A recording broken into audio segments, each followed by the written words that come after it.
A child was born on Drummond cars, but no one celebrated. The thunder outside the citadel walls rolled like distant war drums, and the blackened skies never cleared. There was no light in this world, only lightning and silence. He came from nobility, but not the kind that laughed or loved. His family name was whispered in political circles, not for its warmth but for its loyalty, for its cold efficiency. The kind of lineage that produced advisors, spies, and ruthless mid-ranking Sith who obeyed without question and ascended without compassion. The boy was raised in high corridors and empty chambers. His father was a man of rank in Imperial Intelligence, a voice hidden behind encrypted codes and unsmiling officers. His mother was something quieter. Not Sith, not quite civilian, but always watching, always present in the background of his earliest memories, not with affection but expectation. No one told him bedtime stories. No one held him when he cried. But in time, he stopped crying. In Drummond cars, the rain never ended, and the boy learned quickly that the thunder didn't care how young he was. It came when it wished. It struck where it wanted. He would watch it from the window, unmoving. For hours, some said he was afraid, but he wasn't. He was listening. Others, his age, were taught to use their voices to debate, to threaten, to scream their way through pain. But the boy remained silent, not because he was weak, but because the silence gave him something they would never understand. It gave him control. He listened to the footsteps in the hallway. He memorized the guards' patrol routes before he could read. He noticed the twitch in his father's eye when Imperial envoys arrived unexpectedly. He watched his mother press her fingers to a datapad and erase names with quiet precision. And when he sat alone, he imagined their deaths not out of hatred but curiosity. He did not love them. He did not hate them. He simply studied them. In a household full of secrets, he became the quietest one of all. Even the droids grew uncomfortable around him. Servants whispered that the air felt heavier when he entered a room. The animals avoided him. And once, when a handmaid scolded him for standing too close behind her, she resigned by the next morning, terrified by something she never explained. His schooling was private, elite, and unforgiving. He excelled not by boasting but by precision. He memorized Sith history before the other students understood dates. He dissected ancient doctrines like surgical puzzles, stripping the dark side of its illusions. While others obsessed over power, he obsessed over order. He asked strange questions. Not how do I kill, but why must they obey? He studied Darth Nihilus and noticed the silence. He studied Darth Trier and noticed the betrayal. He studied the Sith Emperor and noticed the fear beneath the reverence. His teachers rarely praised him. They did not need to. He was not becoming gifted, he was becoming dangerous. In the rare moments he spoke, he never raised his voice, not even once. And yet his words lingered like poison in the minds of those who heard them. Other children began to fear him not because he hurt them, but because he never tried to. And still, he watched the lightning. He wasn't waiting for it to stop. He was learning when it would strike. The Imperial Citadel was not built for comfort. Its walls were cold, its corridors were narrow, and its silence felt heavier than the storm outside. But for the boy who would become Darth Jadus, it was the only place that made sense. Here, no one pretended to care. No one forced warmth into their voice. Every lesson was sharp. Every truth was carved rather than spoken. The Citadel Library was where he spent most of his childhood, not because he was ordered to, but because the air there felt familiar. The shelves were filled with ancient Sith records, old Republic intelligence reports, confiscated holocrons, and damaged tomes that had survived wars most citizens never learned about. Other children found the place unsettling, as if the shadows between the shelves were watching, but he felt none of that. The silence was something he understood. He walked between the aisles slowly, running his fingers across the metal bindings of forbidden histories. When he opened them, he did not skim.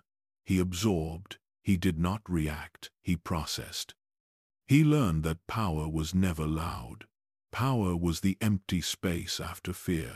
Power was the pause before obedience. And power was the silence that followed a command with no need for repetition. His instructors noticed something different in him. Most acolytes argued. They fought to be heard. They craved recognition. But the boy rarely spoke at all. When he answered questions, the room stilled. Not out of respect, but because his words were so precise that no one could challenge them without exposing their own confusion. His clarity was a weapon sharper than vibra steel. Everything he learned shaped him. The records of the Great Hyperspace War taught him that devastation was predictable. The stories of Nagasado showed that ambition without discipline led to ruin. The downfall of Exar Kun revealed that brilliance was worthless without patience. And buried deep in one of the sealed archives, he discovered an account of the old Imperial Intelligence experiments, programs, where identities were broken and rebuilt to create perfect agents. Those experiments were meant to be forgotten, but he did not forget anything. He read the clinical notes describing how prisoners were stripped of names, memories, and voices. He read how silence was used as punishment, then as training, then as control. The boy understood what the scientists had missed. Silence was not a tool. Silence was a language. Not everyone could speak it. Fewer could survive it. But he could. As he grew older, the library became less about learning and more about clarity. Every page he turned sharpened the quiet inside him. Every failed empire, every corrupted order, every fallen Sith taught him the same lesson. Chaos was not the natural state of the galaxy. It was the weakness of those who could not control themselves. While other acolytes were taken to combat drills, he remained in the archives. The instructors allowed it, partly because he was too valuable to interrupt, and partly because no one wanted to force him into anything. Even then, there was something unsettling about him, something still, something expectant. One evening, an overseer approached him, asking why he never practiced with the others. The boy looked up from his datapad, expression hidden in the dim light. His answer was simple. Violence is easy. Understanding is harder. The overseer walked away without replying. In time, the boy learned that knowledge did not comfort him. It shaped him. It carved away fear. It replaced doubt with structure. And slowly, quietly, the Citadel Library became something more than a room. It became the place where his humanity started to disappear.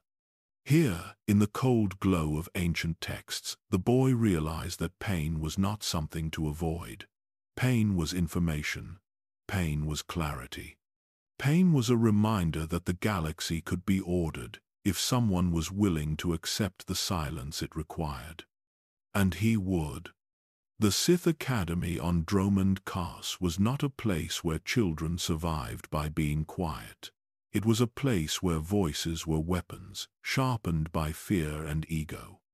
Acolytes shouted during combat drills, screamed during punishments, and argued during lessons as if volume could replace understanding. But the boy who would become Darth Jadus entered those halls without raising his voice once.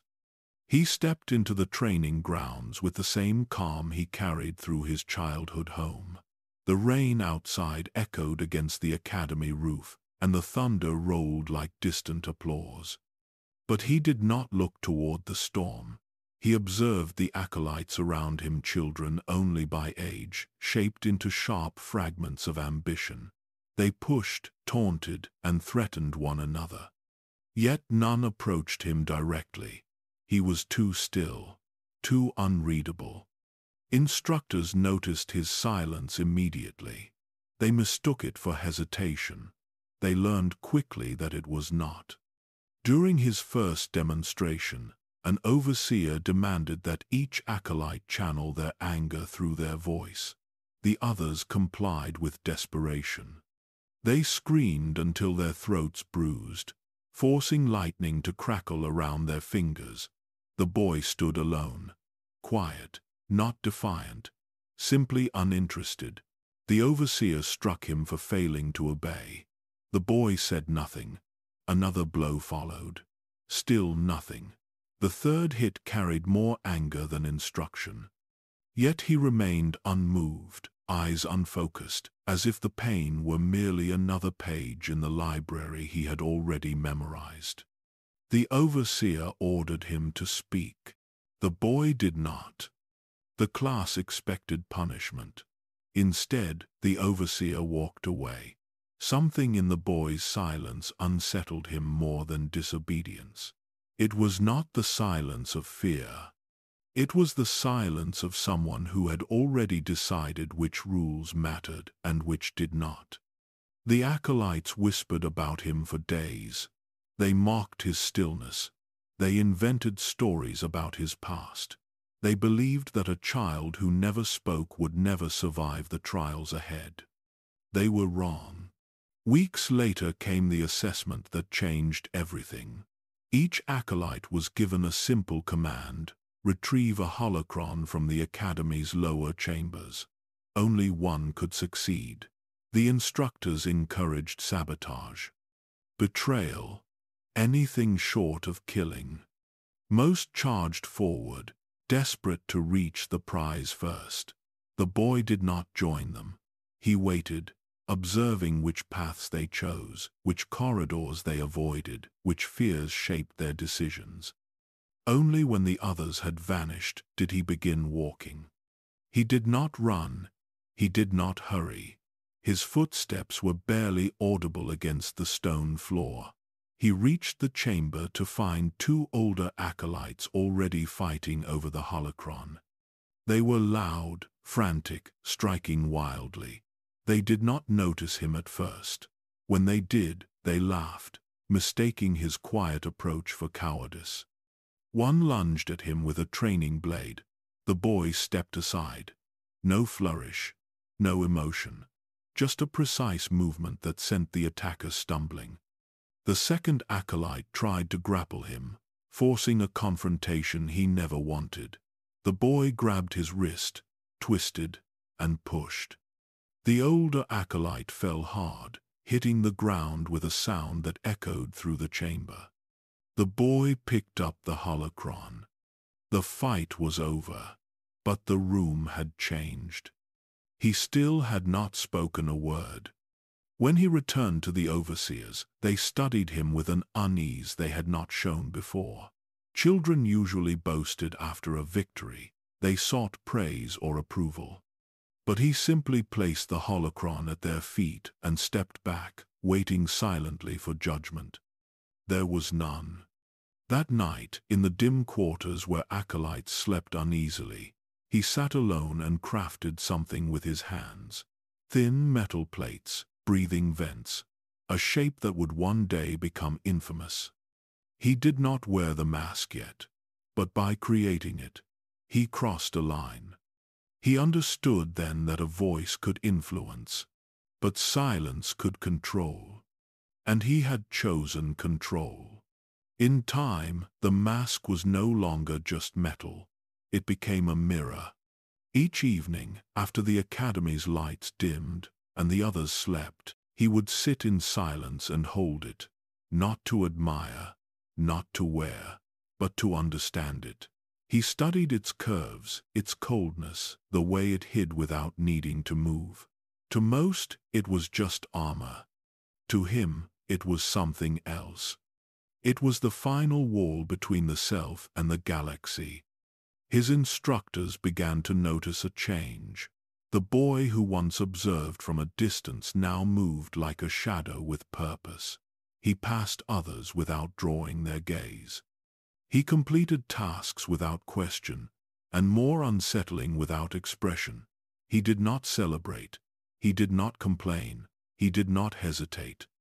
Everything was executed with a quiet precision that unsettled even the Sith Lords who occasionally visited the academy to test the rising students.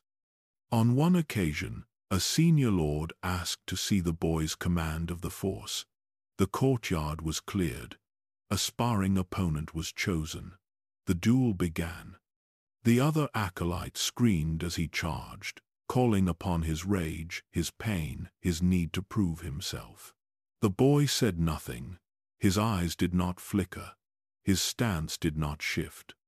When the first blow came, he dodged without effort. The second was caught mid-air, and then, using no weapon, he reached out with the force not to strike, but to choke. Slowly, deliberately, without fury. The instructors expected a quick finish, but the boy didn't tighten his grip. He held the other acolyte in place just long enough to see the fear replace the rage. Then he released him. The duel ended not with a scream, but with a whimper.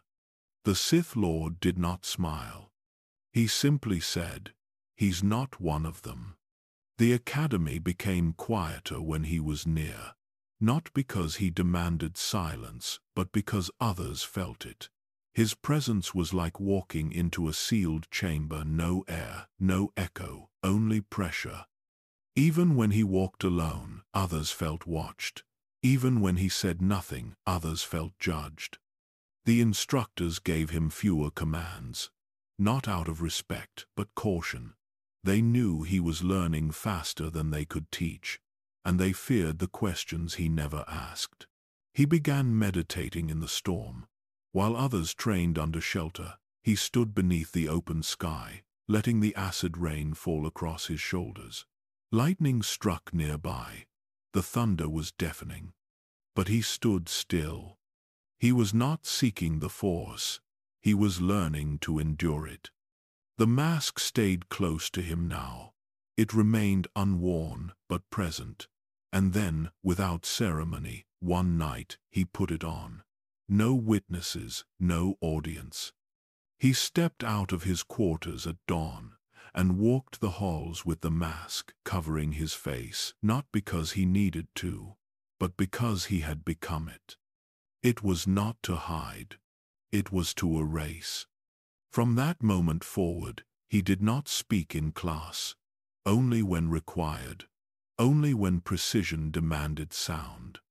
He became a myth among the acolytes. Some said he had no mouth, others believed he had been punished, silenced by the Emperor himself. The truth was simpler. He had discovered that a voice was not necessary when presence could achieve the same. He no longer dreamed. He no longer wondered what lay beyond Dromund Kaas. The storm was home. The darkness was home, and the silence that once comforted him had become part of him. The boy, who once listened, had now become the silence. He had learned the value of silence, but now he sought to master what came after silence: obedience. Darth Jadus was not yet a name feared across the Empire, but his presence was already reshaping its shadows. While others on the Dark Council sought territories, fleets, or grand speeches of domination, he turned his focus inward into the minds of the Empire's people, and into the fractures that no one else saw. He did not believe in ruling through fear. Fear could be resisted, broken, discarded in the presence of love, or faith, or pain. What he needed was not fear, but alignment. So he began with the lowest levels of society, citizens no one would miss, prisoners, disloyal workers, suspected spies, political dissidents. He had them transferred to facilities under the jurisdiction of Imperial Intelligence, not for execution, for observation. These were not torture chambers. There were no screaming guards or bloody walls. The rooms were clean, sterile, quiet. And in that quiet, he dismantled people. He began by asking them to speak, not about their crimes, but about their thoughts, what they believed, what they hoped, what they feared when they were alone. These conversations were not recorded by droids. They were memorized by Jadus himself. He listened, patiently, without judgment. He did not punish the weak-willed. He studied them. What he discovered disturbed even him. Loyalty was an illusion. People did not serve because they believed. They served because they were afraid not to. Even in the heart of the Sith Empire, behind military might and ancient tradition, the minds of the people remained untouched, disconnected from purpose, hollow. To fix this, he could not threaten them. He had to remake them. So he began experimenting not with chemicals or surgery, but with words, orders given without emotion, suggestions framed as truth, repetition, restraint, reinforcement. He reshaped belief through consistency, not cruelty.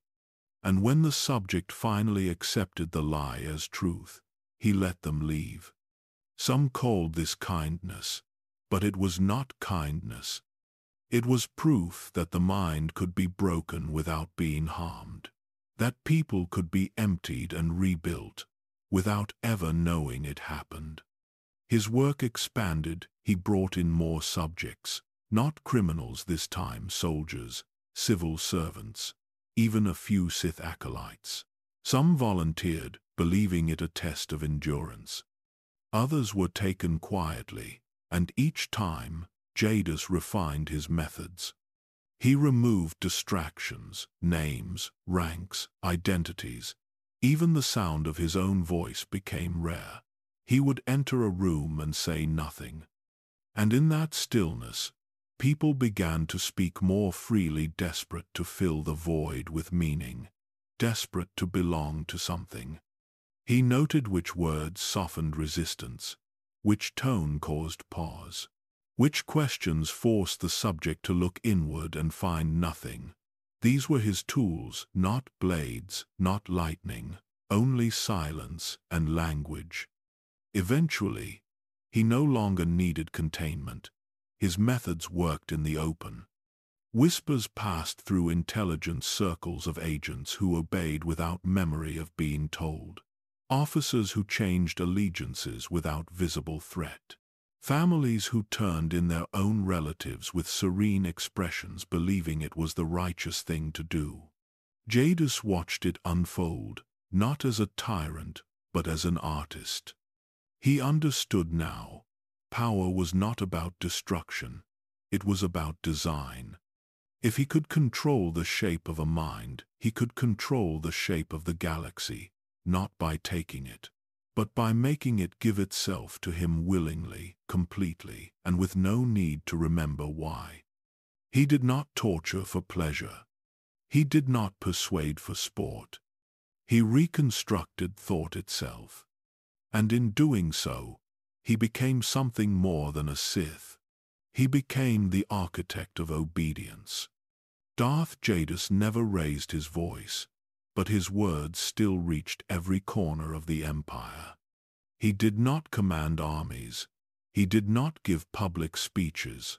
While other Sith carved their power into flesh and stone, Jadus wrote his influence into memory, into habit, into thought.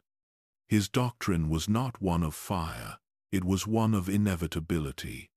It began with agents.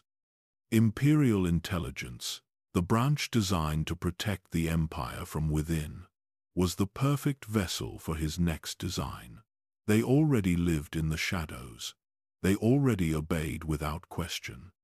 All he had to do was reframe what loyalty meant. He selected key handlers, quiet men and women with spotless records and fractured pasts, people who knew how to follow, but had forgotten how to think for themselves. He embedded phrases in their briefings, inserted fragments of doctrine into their mission debriefs.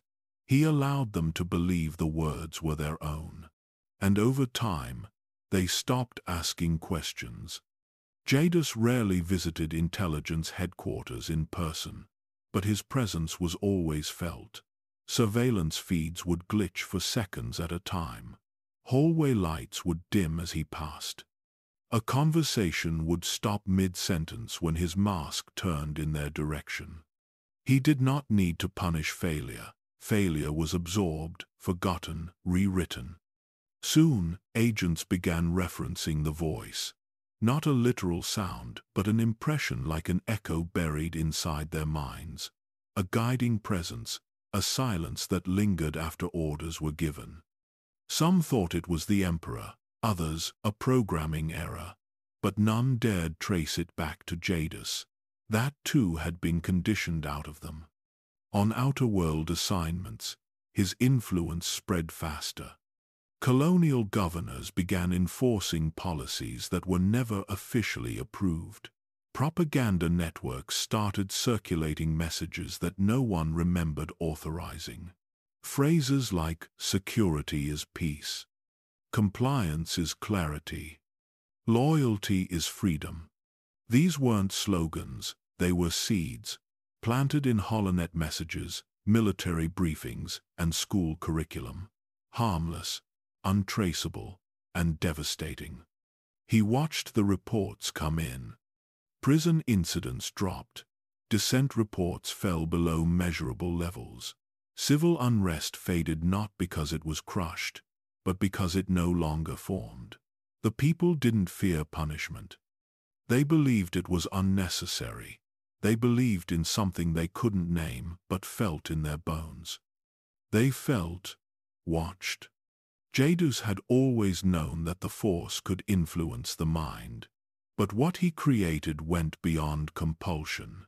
It was structure, a lattice of ideas, images, and silent authority that reshaped how people thought, without touching them at all.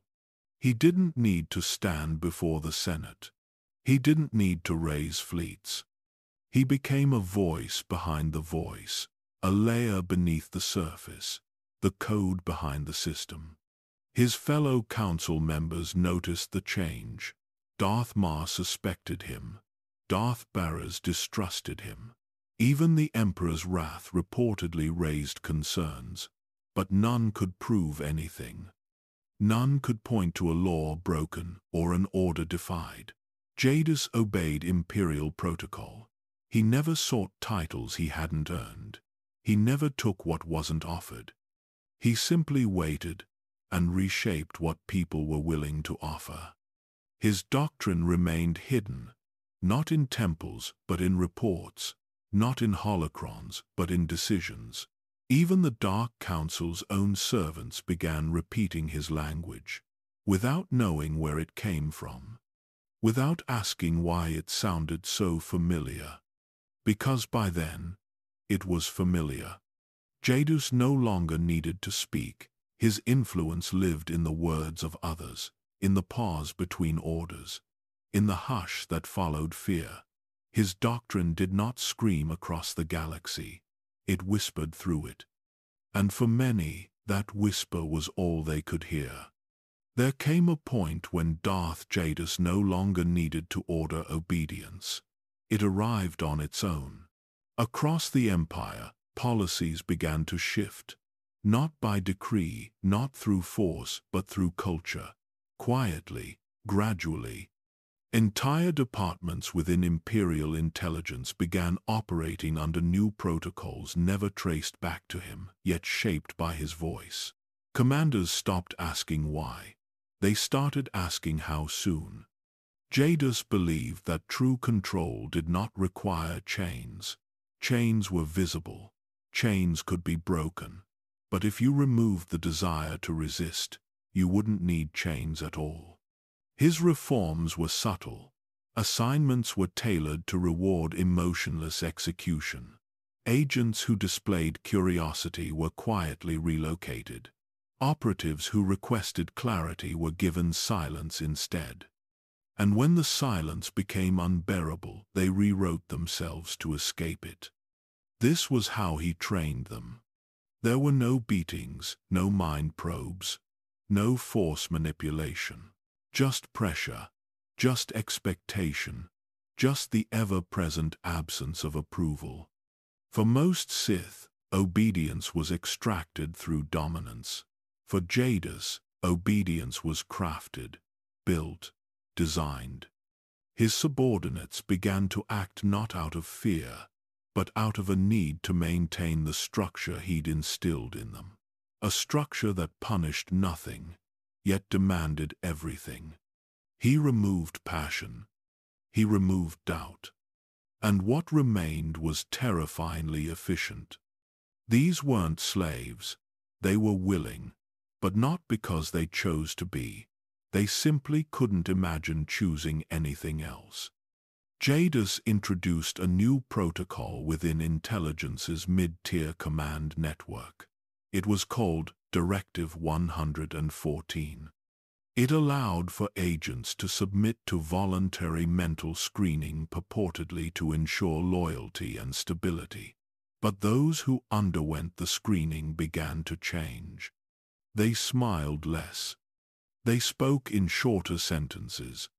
They completed tasks with disturbing speed. Their families reported that they seemed lighter, clearer, or more focused. What no one reported, but what everyone feared, was that they no longer hesitated. Hesitation was gone. Individuality was gone. These agents became Jadus's ideal citizens, not merely tools, but extensions. He didn't speak through them. He didn't need to. Their silence was proof that he had succeeded. Not even droids obeyed with such precision. Some on the Dark Council called it unnatural, others dangerous. Darth Jadus accused him of weakening the human will. Darth Ravage went further, calling it heresy. But no one could deny the results.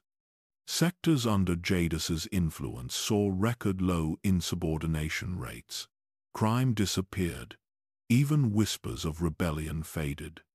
The people weren't afraid. They were aligned. This was not domination. This was consent without comprehension. The kind that came from rewiring what people thought was normal. From removing the friction between self and structure. It was the illusion of peace, perfected. Jadus knew what he had done. He did not hide from it. In a rare closed-door session of the council, he spoke clearly for the first time in months. Loyalty earned through fear is temporary. Loyalty achieved through transformation is eternal. The others said nothing. Because in that moment, even they were unsure if they opposed him, or had simply failed to realize they agreed. Jadus did not smile. He did not gloat. He simply turned and walked away, leaving behind a silence more oppressive than any threat. His agents began carrying symbols, small black tokens with no markings. They meant nothing. But soon, even citizens began wearing replicas, without understanding, without question. Because everyone else was doing it. Obedience had become fashion. The galaxy did not notice the shift. But Jadus did. He had taken what every Sith before him had tried to seize through fire, and achieved it with quiet. A world that moved, without being pushed. There was a moment when Darth Jadus understood that his doctrine was no longer theory. It lived in people now. In their choices, in the silent way they stood straighter when he passed, in the way they lowered their voices without being asked. He had reshaped behavior, and with it, the very structure of Imperial life. But perfection was never simple. To refine his doctrine, Jadus needed to understand the final ingredient that shaped intelligent beings: pain. Not the wild suffering used by lesser Sith. That kind of pain scattered the mind. It broke people too quickly. It left scars that made obedience unstable. Jadus sought a different kind of pain, controlled, balanced, measured like a surgeon's cut. He began with himself. In the deep meditation vaults beneath the citadel, he sat alone for hours, sometimes days, not speaking, not moving. The mask covered his face, but beneath it, his breath grew slow. The force around him tightened, coiling like a storm pulled inward. He searched his own memories, peeling them apart, examining each thread of emotion until nothing sharp remained. He confronted fear, then removed it. He confronted anger, then hollowed it. He confronted sorrow, then buried it. The vault's attendants reported that when Jadus meditated, the lights flickered, the air grew colder, and sometimes, for reasons no scientist could explain, the security feeds lost all sound. When he emerged, his steps were quieter than before. He did not torture prisoners, he observed them. When they cried out, he listened not to the scream, but to the silence between breaths. What broke them was unimportant. What rebuilt them was everything. He charted patterns: what thoughts collapsed first, what truths endured longest, what memories dissolved cleanly when pressure was applied at the right angle. He discovered that pain did not destroy the self. It revealed the structure beneath it, and once the structure was exposed, it could be rearranged. This became the core of his doctrine. He tested it on willing subjects, those who admired him so deeply that they sought clarity through discomfort. They entered the chamber anxious. They left calm, not healed, not damaged, simply realigned. Their fears had been quieted. Their doubts had been reordered. Their purpose had been sharpened. The Empire praised them as ideal citizens. Some whispered they were empty. But Jadus knew better. They were not empty, they were corrected.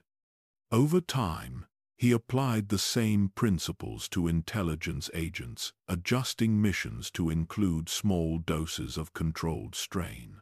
A handler would be given conflicting instructions, forcing them to choose.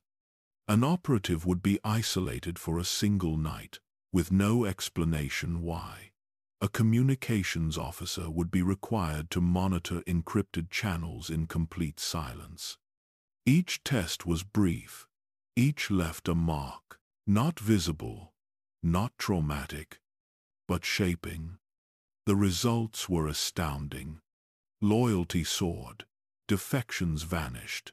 Entire branches of intelligence began operating with an almost religious efficiency. Agents no longer needed reassurance. They no longer sought recognition. Their thoughts moved in patterns aligned with Jadus's own expectations. They were becoming what he believed the Empire could be: ordered, focused, unbreakable. The other council members feared him, not because he commanded armies, but because he commanded something far more dangerous: belief. A belief engineered to survive without inspiration. A belief that required no speeches, no rewards, no hope. Only structure. Only silence. Jadus found a strange peace in this. For the first time, he understood what he had been searching for since childhood. Not power, not domination. Perfection. A galaxy where disorder could not grow, where suffering had purpose, where pain was not punishment, but refinement. A galaxy shaped not by threat, but by design. And in that design, he saw the future of the Empire. A future only he could create. The Dark Council did not applaud when Darth Jadus entered. They didn't stand. They didn't speak. But they noticed. There are moments in history that do not require thunder to change the galaxy. Moments when the door opens and everything is already different. His first step into the council chamber was such a moment, quiet, measured, yet unnatural in its gravity. His robes moved without sound. His breathing was mechanical but slow. His mask, smooth and expressionless, reflected nothing. And that reflection unsettled them. He was not the most powerful Sith in the room, not by force strength, not by combat legacy. Darth Maul had crushed battlefields under his fist. Darth Jadus had twisted the politics of entire sectors. Darth Vowron played games even the Emperor respected. Jadus had no victories to parade, no armies to command. But he did not need them. His power was subtler, quieter, rooted not in fire, but in stillness. The council chambers on Drummond Cass were ancient, cold, framed by lightning storms and heavy silence. The 12 chairs stood in a circle, equal in structure, unequal in presence. And when Jadus took his seat, no announcement was made, no oath spoken, no recognition exchanged.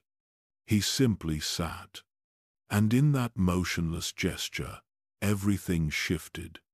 Jadus did not look at the others. He stared forward, head slightly tilted, as if observing something they could not see. When Darth Mortis raised a question, Jadus did not respond. When Darth Ravage voiced disapproval, Jadus did not flinch. The silence between words became longer in that room. The air felt denser. Time slowed. Not because Jadus demanded it. Because no one wanted to be the first to speak after him. His contributions were rare, but precise. He would wait until the discussion spiraled, until pride clashed with rage, until tactics blurred into noise. And then, with no change in tone, he would say something that silenced the room. Victory without clarity is surrender disguised. Or simply, you speak, but you do not know. He never raised his voice, but his words landed like weapons. The Emperor did not object to his appointment.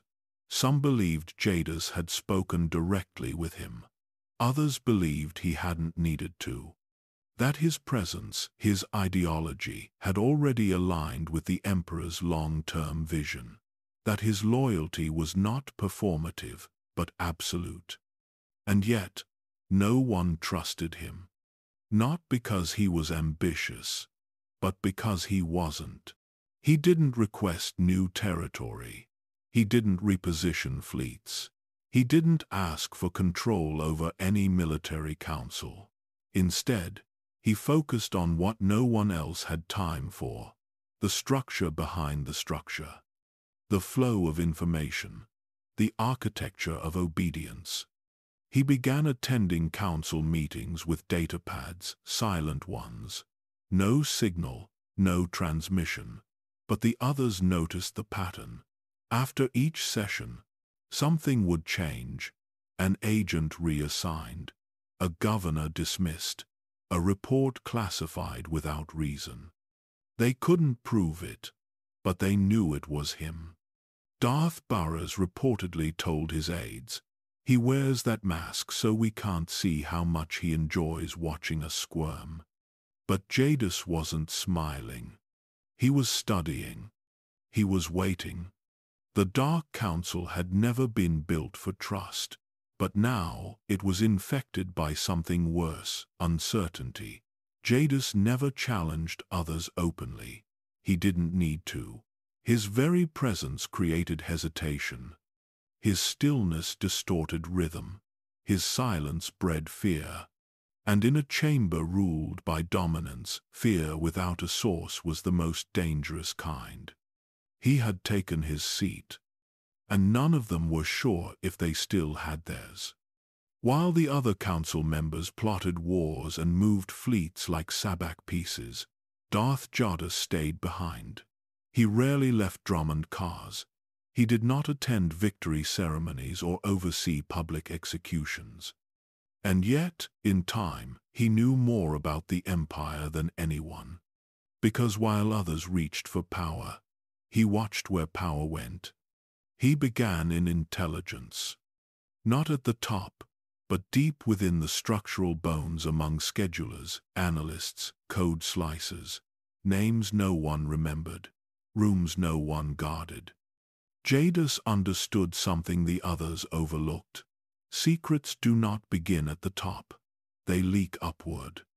And so, he built his network not with soldiers or spies, but with silence. He created layers.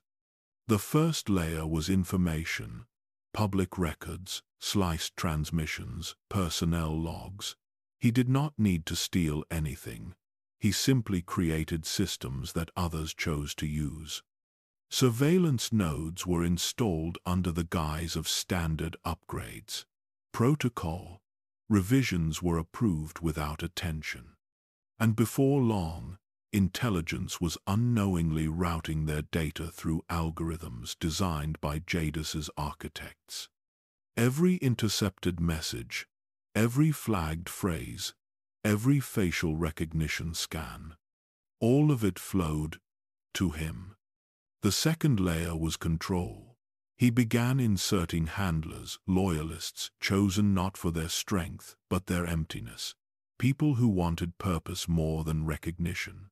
He gave them simple orders: observe, listen, say nothing. When superiors grew suspicious, they disappeared, never violently, never loudly, just reassigned, records erased, replaced with newer, more cooperative officials. And no one questioned it. Because by then, the culture of silence had taken root. People began monitoring themselves. The third layer was belief. Jadus understood that lasting power could not rely on fear alone, so he seeded ideology into intelligence doctrine. Quietly, strategically, terms like clarity, purity of structure, and the unity of voice began appearing in training material. No one knew who had added them, but the words stayed. And as agents rose through the ranks, they carried these phrases with them. They began to speak alike, to act alike, to report with the same cold exactness. The other council members noticed the change. They saw that Jadus's agents rarely failed, that their reports arrived faster, that leaks from their sectors vanished. At first, they praised his methods. Then, they questioned them. But by then, it was too late. His influence had gone too deep. His web had too many threads. Even the wrath of the Emperor, a figure feared across the Empire, avoided direct interference in Jadus's domain, not out of cowardice, but uncertainty. Because no one could ever be sure who belonged to Jadus. He had no banners, no uniformed cult, only silence. And silence, when unseen, was impossible to strike. Within the citadel, it was said that Jadus could hear anything whispered in any room. Most believed it, because anyone who questioned it stopped appearing. Even beyond Kos, his reach grew. Outer Rim governors reported policy changes they didn't authorize. Subsector commanders implemented new oversight procedures without understanding why. But they followed them, because everyone else did. And because somewhere, always watching, was the mask. Jadus never boasted.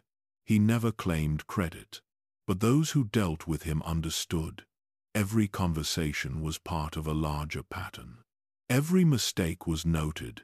Every silence recorded. He did not need to threaten. He simply allowed people to wonder who else might be listening. In time, his network became more than a tool. It became a mirror. And the Empire, looking into it, began to reshape itself. Not out of command, but out of instinct. The Dark Council was built on power. on voices sharpened by ego, ambition, and rage. For generations, its members had shouted, argued, and threatened one another across the great chamber. But after Jadus joined, something changed. The silence grew heavier. It became common for meetings to begin with a pause, an unspoken wait for Jadus to speak first. But he rarely did. And the others hated that. They hated that their words suddenly felt louder, clumsier, less certain. Darth Maul noticed it first. He sensed the shift in rhythm, the unnatural quiet that followed Jadus's rare comments. He studied the masked figure across the chamber, trying to see past the metal. But the mask showed nothing. Jadus had no interest in fighting the others for dominance. He didn't challenge their territories. He didn't argue over military deployments. Instead, he watched. Always still, always silent, absorbing every detail. And somehow, this made him more threatening than any duel. Barras was the first to speak openly against him. "Your quiet is manipulative," he said during a heated debate. "Your stillness is a performance. Speak plainly, or step aside." The room fell silent. All eyes turned toward Jadus.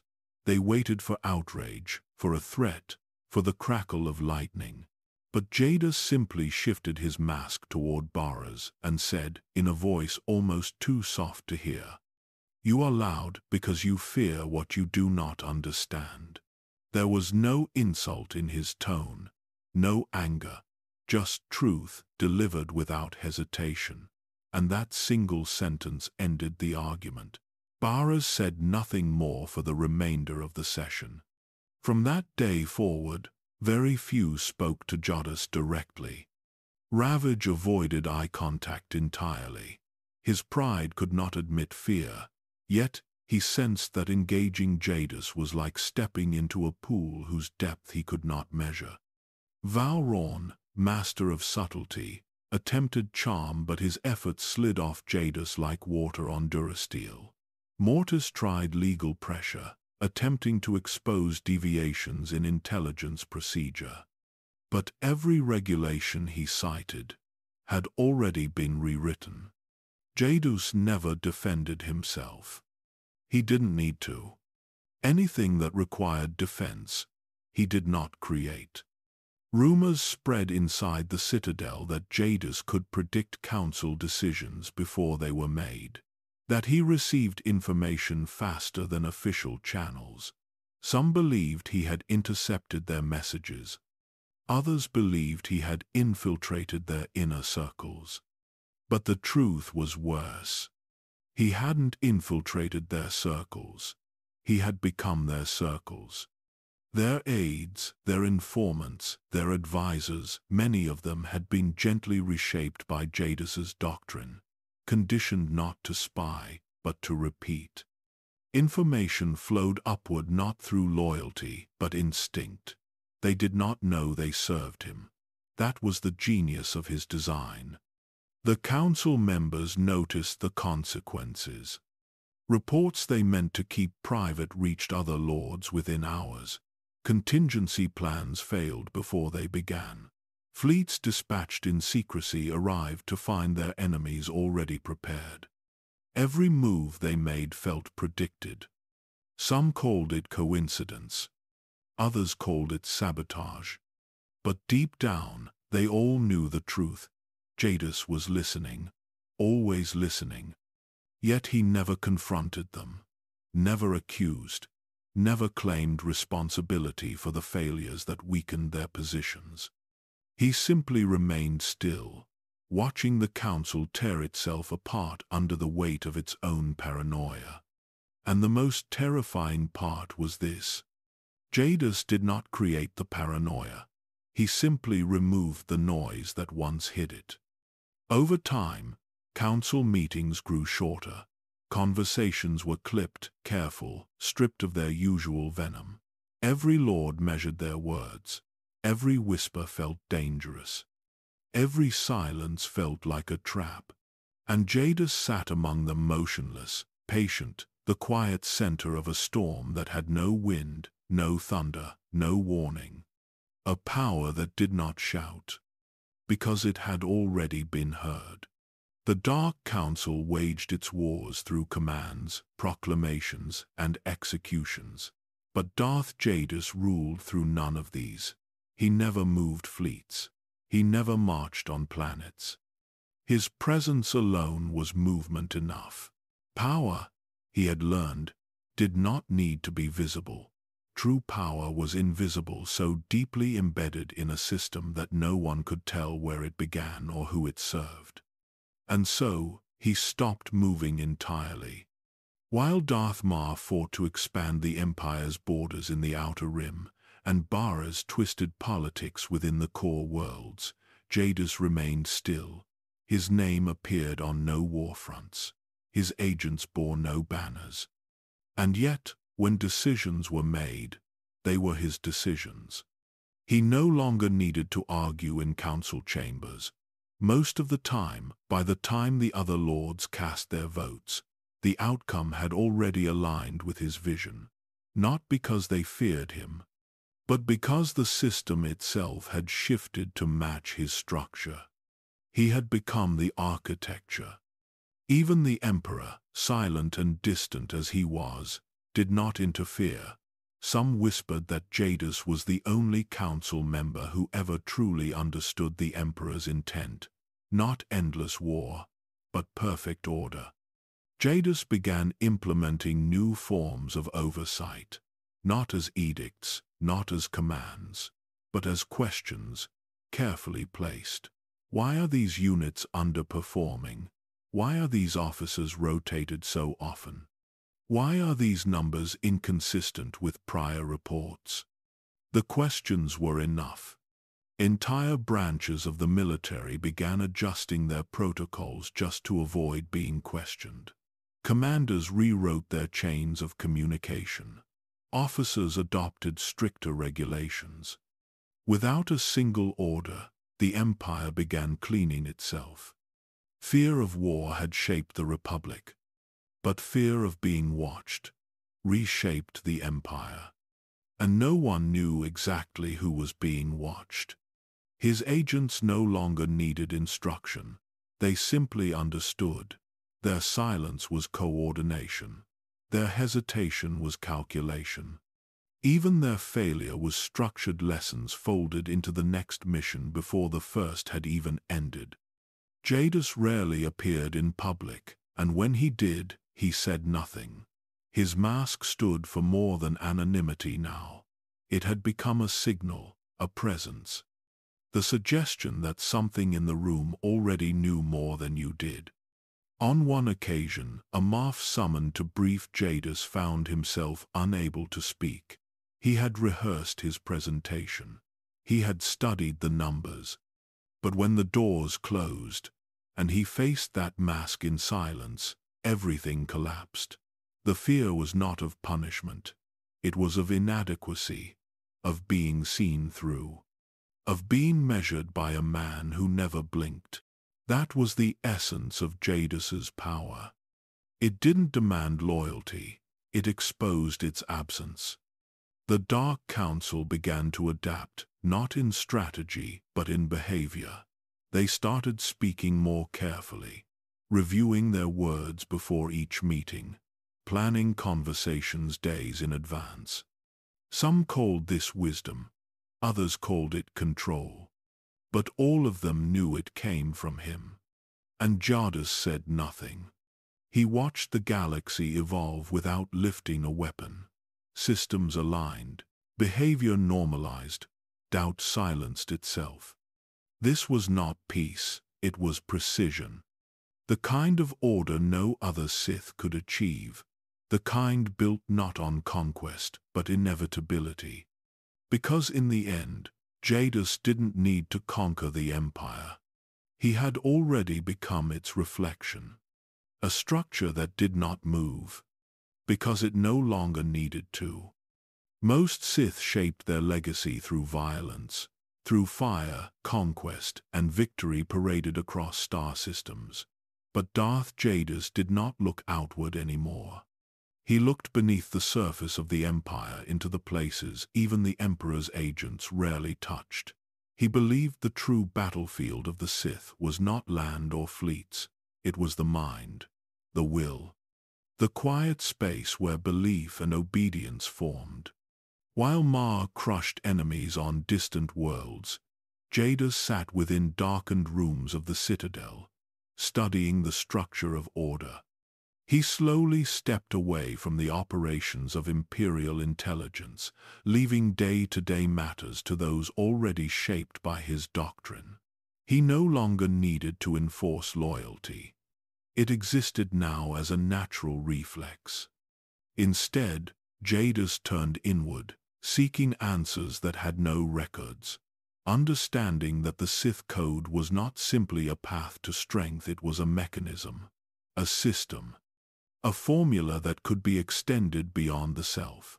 If passion led to power, and power led to victory, then he asked a question no other Sith had dared. What if victory could be engineered?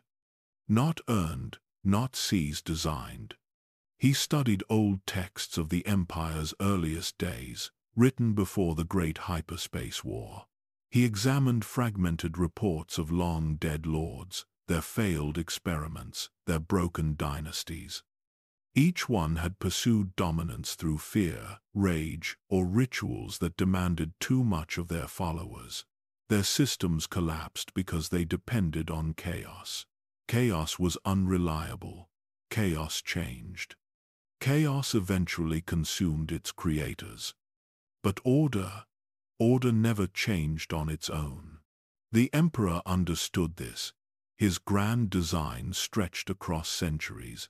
He carved discipline into whole civilizations, turning some into tools and others into resources. But even his vision required obedience through power, obedience that could break if the source ever faltered. Jadus wanted something deeper. A galaxy where obedience did not come from fear of punishment or awe of a ruler, but from alignment, a shared structure that made disorder impossible. He wasn't searching for peace. He wasn't searching for control. He was searching for perfection.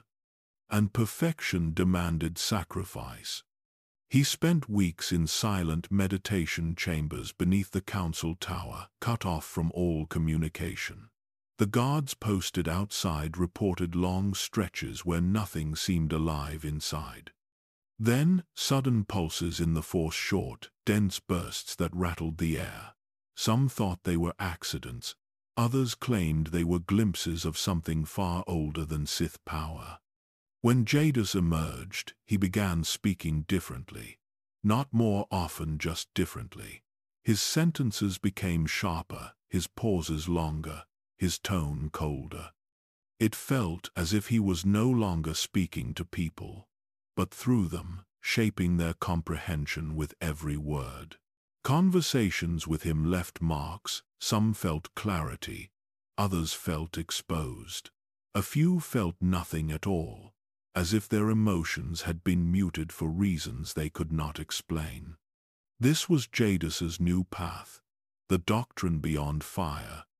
He studied the structure of truth itself, how it formed, how it decayed, how it could be replaced without resistance. He created mental exercises for intelligence operatives, disguised as routine evaluations. He introduced new training practices for acolytes stationed on cars. He rewrote small administrative codes that subtly shifted how citizens responded to authority. Piece by piece, he began aligning the Empire to his vision. Not through war, not through fear, through design. Some lords noticed, others ignored it, believing Jadus had lost himself in philosophy. But a few sensed something darker, something deeper. A new shape forming in the cracks of the Empire, built not from ambition, but from certainty. Darth Jadus no longer sought the power of a Sith Lord. He sought the structure of the galaxy itself. And for the first time, his path began to drift dangerously close to the Emperor's own. There were whispers in the citadel, soft, uncertain, careful. At first, they carried no shape, only unease, a rumor here, a hesitation there. But over time, the pattern sharpened. People began speaking Jadus's name as if it were a place one should not travel, a door one should not open, a question one should not finish. And no one challenged it, because even the lords who despised him felt something colder beneath their anger, something they did not know how to confront. Jadus had built influence without stepping outside his chamber. Entire divisions of Imperial Intelligence followed protocols he had never spoken aloud. Military leaders adjusted their strategies after reading reports he had never edited. Outer Rim governors sought alignment with doctrines he had never officially approved. His presence shaped decisions without presence. His silence shaped behavior without words. And the galaxy felt it. It began on Balmorra, when an intelligence agent carrying a Jadus-modified directive interrogated a resistance leader. The man known for enduring torture, interrogation, and isolation broke within minutes. Not from pain but from perfectly structured questioning. When asked how it happened, he said, "There was no threat, no anger. It was like answering myself." Then it happened on Drummond Fells, on Zyast, on Relg. Entire cells collapsed after exposure to Jadus's alignment protocols, though none had been formally attributed to him. Some operatives claimed they heard his voice in the silence between questions. Others claimed they felt, watched from inside. The Emperor heard these reports too. No one knew how he reacted, but the mere possibility that Jadus had gained the Emperor's attention was enough to deepen the whispers. Barras grew paranoid, sending spies to observe Jadus's movements. They found nothing. Ravage ordered intelligence audits. They returned empty. Vowron tried to socialize with Jadus's agents, weaving charm into every gesture, but the agents responded as if he weren't in the room. The realization spread slowly. Jadus's reach was not organized. It was embedded. He did not command loyalty. He shaped it. And the more the Empire followed his structure, the more unnatural their resistance became. Even citizens who had never seen the man began quoting principles from his ideology, phrases he had whispered only once in private. When questioned, they couldn't remember where they had heard them. This frightened the other lords more than any fleet could, because they realized Jadus wasn't influencing people. He was rewriting them, and that ability made him something the Empire had never faced before. A Sith whose power did not rely on visible strength, a threat that left no proof, a rival with no ambition. The Emperor's hand is rumored to eliminate threats the Emperor personally identifies, but no hand ever approached Jadus. No wrath appeared, no summons came. Some believed the Emperor tolerated him as a useful instrument. Others feared the truth was far worse, that Jadus was allowed to grow because he was mirroring something the Emperor understood. Because both believed in the same principle. Perfect order. But Jadus's version was colder. The Council began speaking in codes whenever discussing him. They avoided his name in written reports. Aides were instructed to leave gaps when referencing him. Entire meetings were planned around his absence. Yet even then decisions bent toward his ideology, as if the Council had already absorbed his framework without noticing. He did not deny the whispers that he rivaled the Emperor. He did not confirm them. He simply existed outside the need to respond. And that frightened the Empire more than any open rebellion. His mask became a symbol for something they did not know how to define. Not dominance, not fear, something deeper. Something they sensed could not be stopped by killing him, or breaking him, or stripping his title. Because Jadus's power did not live in him. It lived in the empire he had quietly reshaped. And a power rooted in structure could outlast even the Emperor himself. The Sith Emperor was not a man, not anymore. He had become something else, an echo of hunger stretched across centuries, devouring worlds, bending the Force to silence entire civilizations. He did not rule by presence, he ruled by inevitability, by the knowledge that resistance meant extinction. And in the dark heart of Drummond Cars, another figure had begun to mirror that same truth. Darth Jadus did not seek the Emperor's power. He did not mimic his rituals or claim his legacy. But step by step, in silence and without announcement, he began to shape himself into something uncomfortably close. A second stillness, a second shadow. He had never spoken to the Emperor directly. Or if he had, no record remained. But the similarity between them was becoming harder to ignore. Both avoided attention. Both reshaped the empire through presence, not force. Both instilled loyalty through fear that did not need to speak its name. The other council members felt it first. It wasn't just that Jadus was gaining influence. It was the shape of that influence. The symmetry, the way his agents obeyed like cultists, not blindly but faithfully. The way his directives didn't instruct, they defined. The way his teachings weren't debated, they were absorbed. Jadus did not feed on fear, but like the Emperor, he left no space for anything else. And like the Emperor, he never raised his voice. He had begun implementing new protocols that bore the mark of something ancient, ritualistic in structure, but stripped of mysticism. Uniformity in public thought. Measured behavioral cycles. Surveillance that required no eyes, only structure. It was not forced domination. It was psychological geometry. And that, in some ways, was more dangerous. Because where the Emperor consumed life to reshape the Force, Jadus consumed structure to reshape minds. No rituals, no screaming, just patterns. He studied the Emperor's influence not with envy, but with calculation. He examined how the voice moved, how the hands operated, how the Imperial Guard never wavered. These were not just tools of domination, they were functions of an organism. And Jadus believed he could build something similar, not in competition, but in reflection.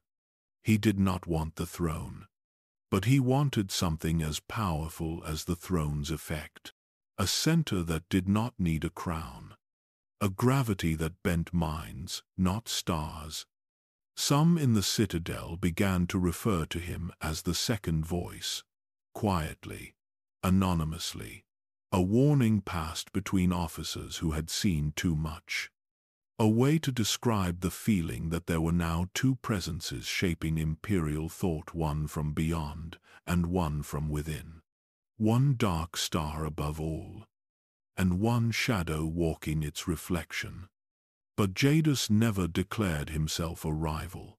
He never whispered of rebellion. He never questioned the Emperor's will. That, too, was part of the reflection. He allowed the mystery to deepen. He allowed his silence to spread like fog between the council and the throne.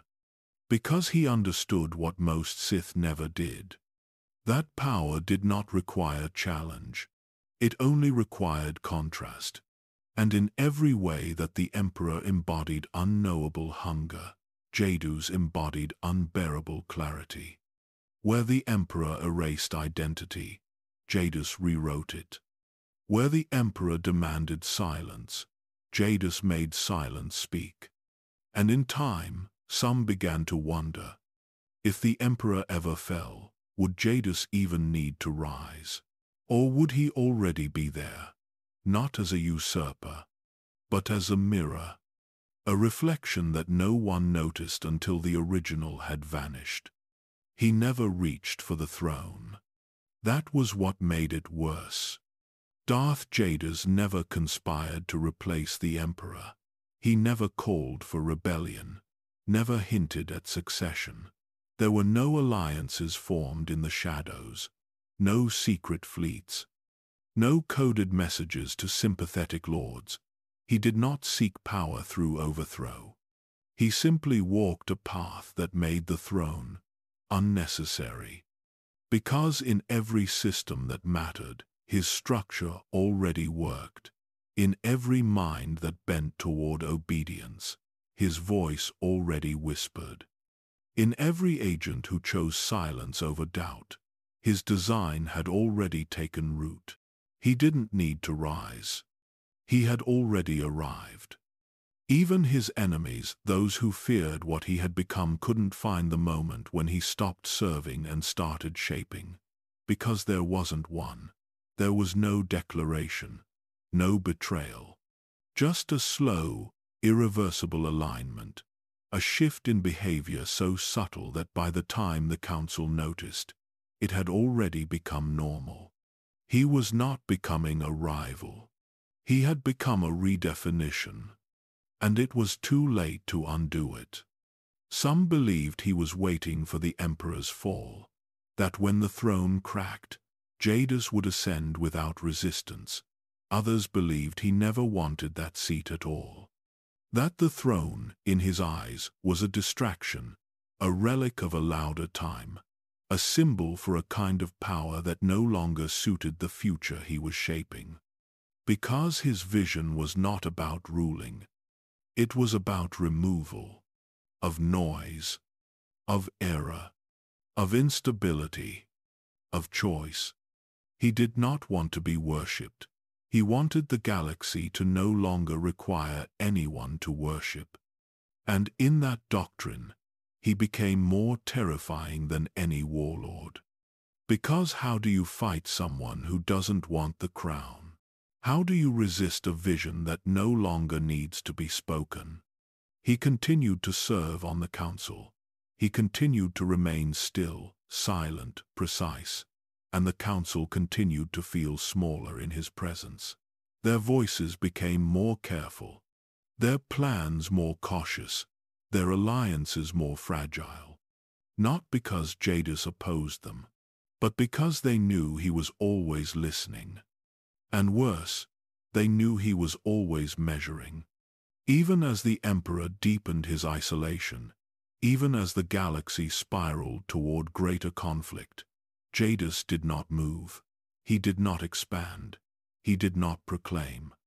Because the truth was simple. He didn't need to reach for the empire. It was already standing in the image he had created. In the schools where children recited principles they couldn't trace. In the officers who gave orders with voices stripped of doubt. In the governors who enforced order with perfect, inhuman calm. Jadus had already become what he was never meant to be. A second center of gravity. Not a rival to the throne, but a shadow cast beside it. No rebellion, no war, just design. He left no monuments, no temples, no books bearing his name.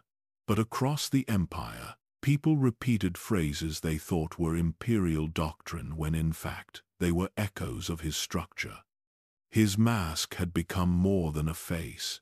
It was a reflection of what the Sith could become. Not in power, but in shape.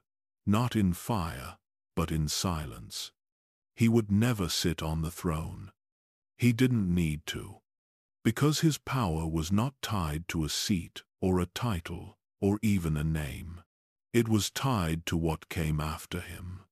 The systems that would continue, the minds that would align, the silence that would remain long after his mask was gone.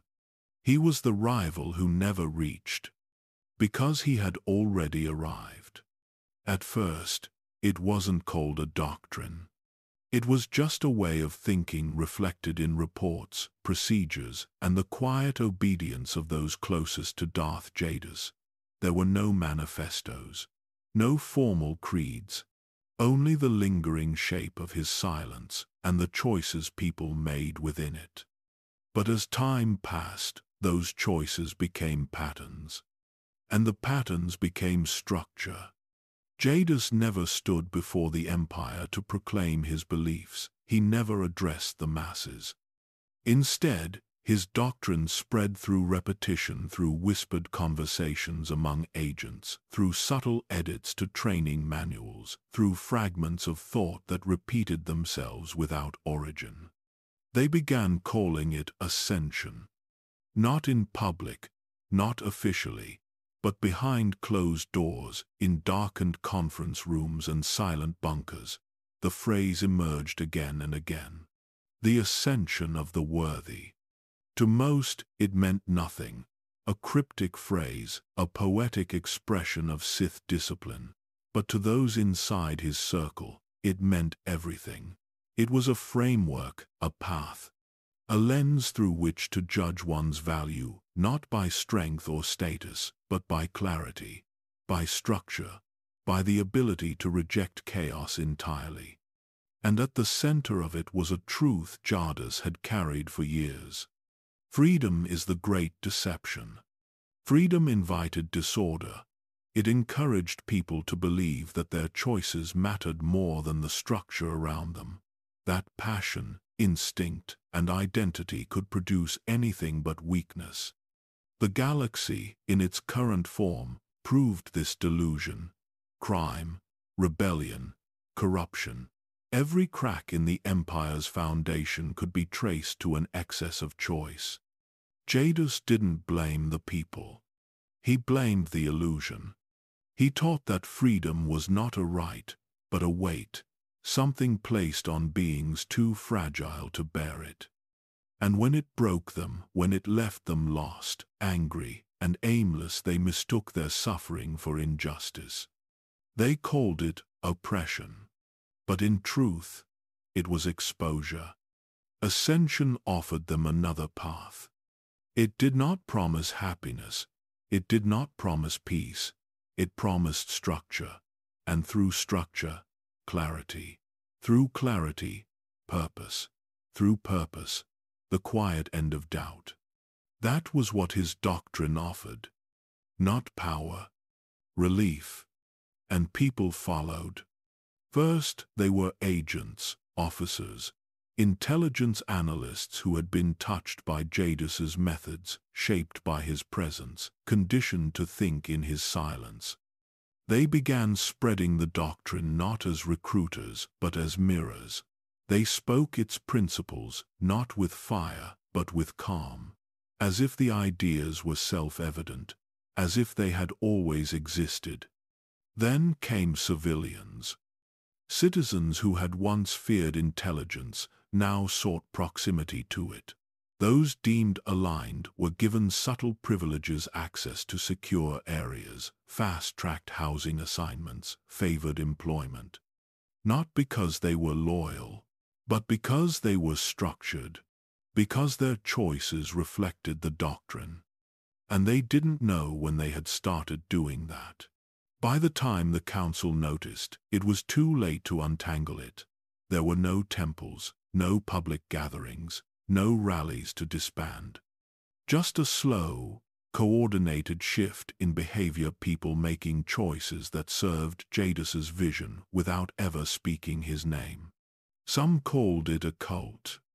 But there were no prayers, no idols, no symbols beyond the black badge some agents wore on their collars. A blank hexagon, unmarked, unexplained. They said it meant worthiness. And those without it knew to step aside. The doctrine had taken form, not in books, not in banners, but in the invisible structure left behind wherever Jadus had walked. For most of the galaxy, freedom was a promise, a dream carried by rebels, politicians, and idealists who believed choice was the highest form of strength. But to Darth Jadus, freedom was not strength. It was fracture, a flaw in the design of sentient life, a weakness disguised as a gift. He had watched planets collapse under the weight of it. He had seen citizens cling to it like a shield, only to break when reality demanded structure. Freedom encouraged people to believe they were complete on their own, that their personal desires mattered more than the order holding their world together. And when those desires conflicted, chaos followed. Jadus saw chaos as the galaxy's most natural state. Not because beings were evil, but because they were unaligned, pulled in too many directions, chasing too many illusions. And the greatest illusion was that freedom made them strong. So he began dismantling it. Not through force, but through explanation. Quiet lectures delivered to high-ranking agents, subtle teachings woven into intelligence curriculum, simple phrases that spread like cracks across a glass surface. Freedom blinds. Choice fractures purpose. Clarity requires structure. The words were calm, not threats, not commands, observations, and the people who heard them began to question themselves in ways they never had before. What had freedom ever given them except fear of losing it? What had choice ever delivered except conflict with others? What had individuality ever created except loneliness? Jadus did not argue these points. He simply allowed people to realize them. He taught that freedom created the illusion of identity, thousands of competing selves, each fighting for space. But structure removed the need for that fight. It made the self lighter, simpler, approachable. It replaced the chaos with certainty. Many resisted this idea at first, but resistance did not bother him. He knew resistance was the final stage before acceptance. People clung to freedom because it was familiar, because it allowed them to pretend they were something more than what their fears dictated. Fear was what they protected, not liberty. And once Jadus removed the fear, the illusion shattered. Some agents described a moment of release like the mind exhaling after holding tension for years. Others said it felt like waking up from a long, restless sleep. The doctrine did not promise joy. It promised relief, relief from the pressure of choice, relief from the fear of failure, relief from the endless questioning of one's purpose. Freedom became unnecessary. As his ideas spread, the empire began to shift, not publicly, not through policy, but through behavior. Commanders stopped discussing rights. Governors stopped promoting personal ambition. Even citizens began repeating new sayings, phrases that dismissed the need for freedom entirely. Order protects us. Purpose frees the mind. Freedom leads to fear.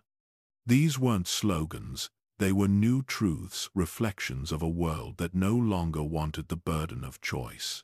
People began to see freedom not as strength, but as instability. A fragile concept for a fragile galaxy. And they began seeking something stronger.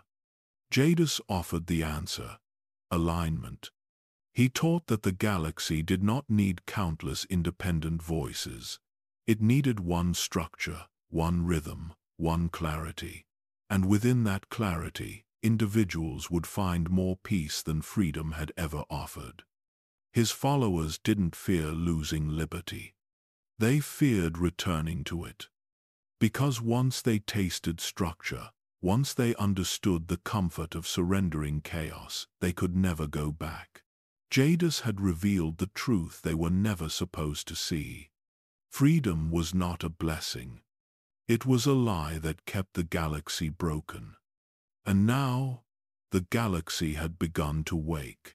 There were always some who resisted Darth Jadus's doctrine, some who clung to freedom, identity, and the old understanding of loyalty.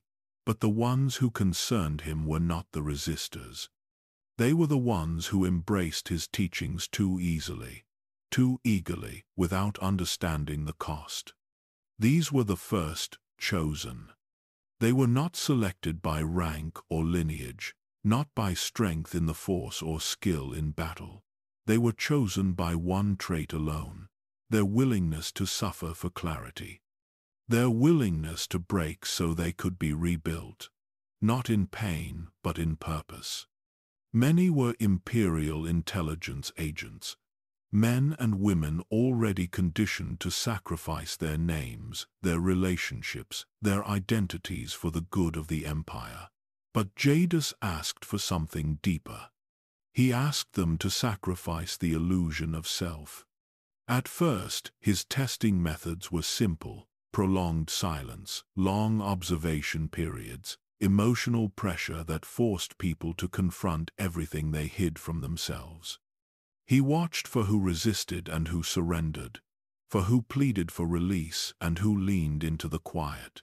Those who endured the stillness, who didn't break under their own thoughts, were invited to ascend. It wasn't a ritual. There were no symbols, no chambers carved in darkness. The ascension was internal. It was the acceptance that suffering was not punishment. It was direction, a shaping force.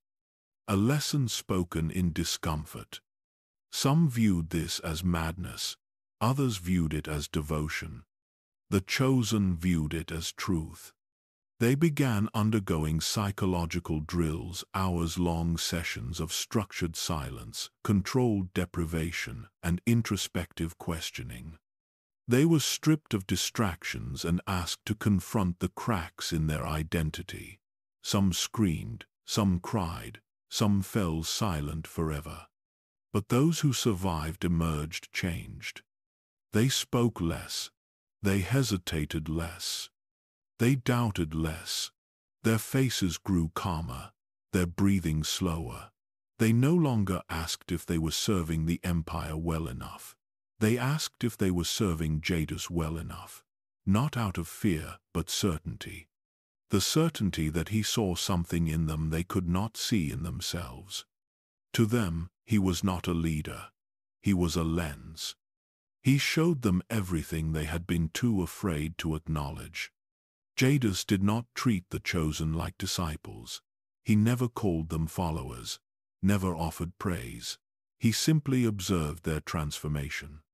He monitored their behavior, tracked their decisions, and calculated how far they could be pushed without shattering.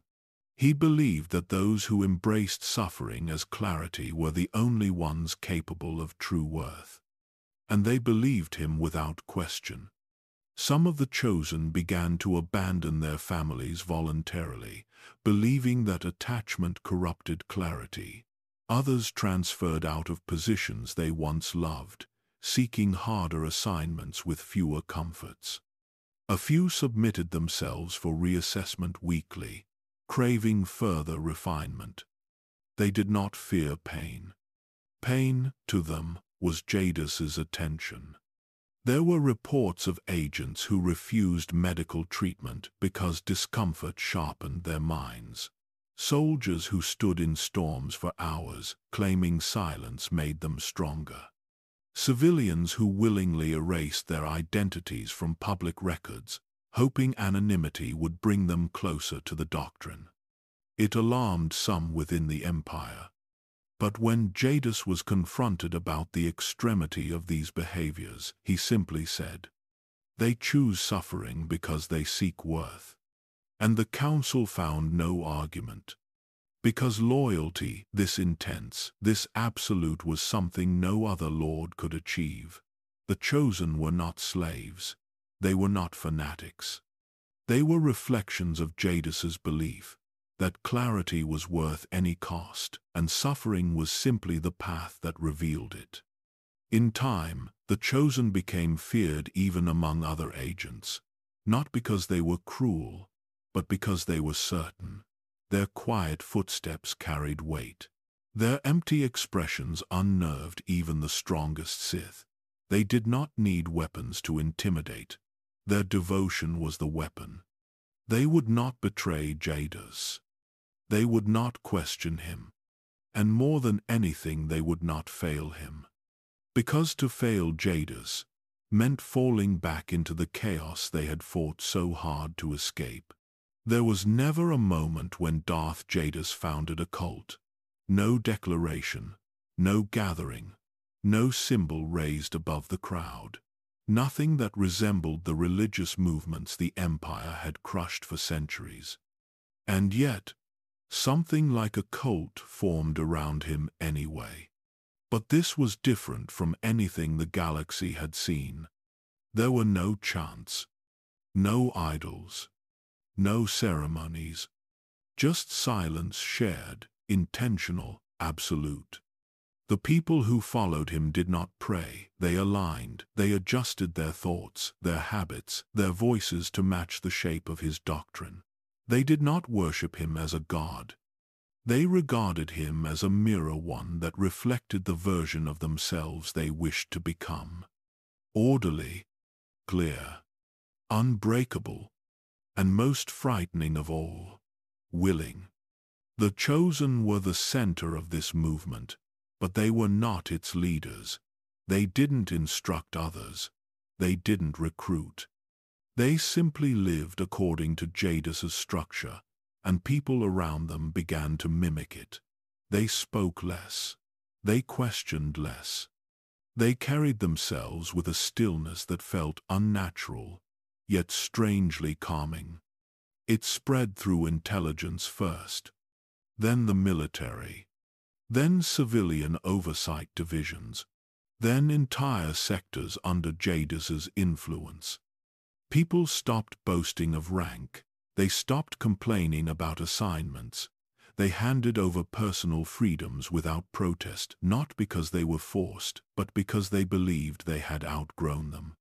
Freedom was a burden they no longer wanted. To outsiders, this looked like fanaticism, something dangerous, something treasonous. But when investigators searched for signs of rebellion or secret gatherings, they found nothing. No meetings, no secret code, no forbidden text. Just alignment. People acting not as individuals, but as parts of a single, silent structure. Even storms on Drummond Cass seemed quieter when Jadus walked through the citadel.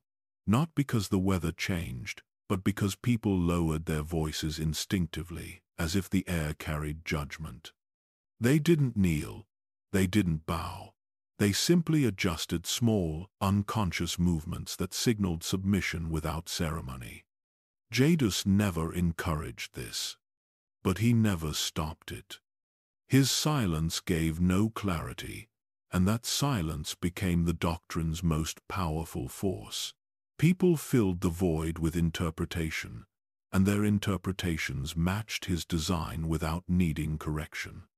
Some believed Jadus could sense disorder in the Force. Others believed he could read thought before it formed. A few whispered he had glimpsed the Emperor's true nature, and what he saw pushed him toward building an empire that could survive without a ruler at all. But most didn't speculate. Most simply acted.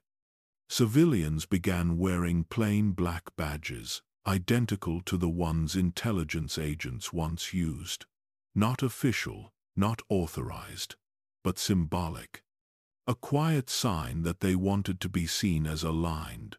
Shops began incorporating doctrine, phrasing into their operations short reminders of clarity, purpose, and structure. And no one questioned where they came from. This was a cult without prayer.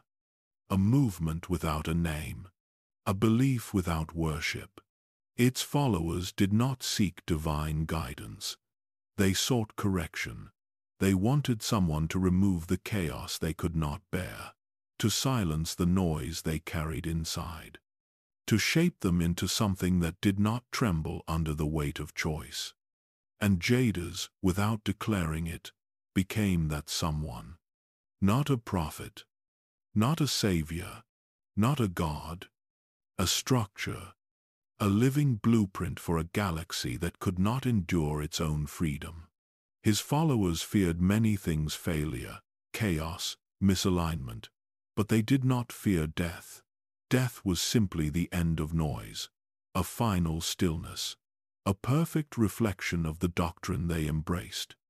What they feared most was disappointing him.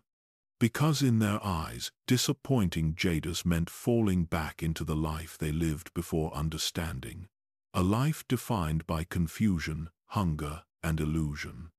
He had given them clarity. He had given them structure. He had given them a purpose that needed no prayer. And that was more powerful than any religion the galaxy had ever known. The Dominator was not just a ship. It was a symbol, a massive, dagger-shaped star destroyer stationed in orbit above Dromund Kaas, a constant reminder that order watched from above.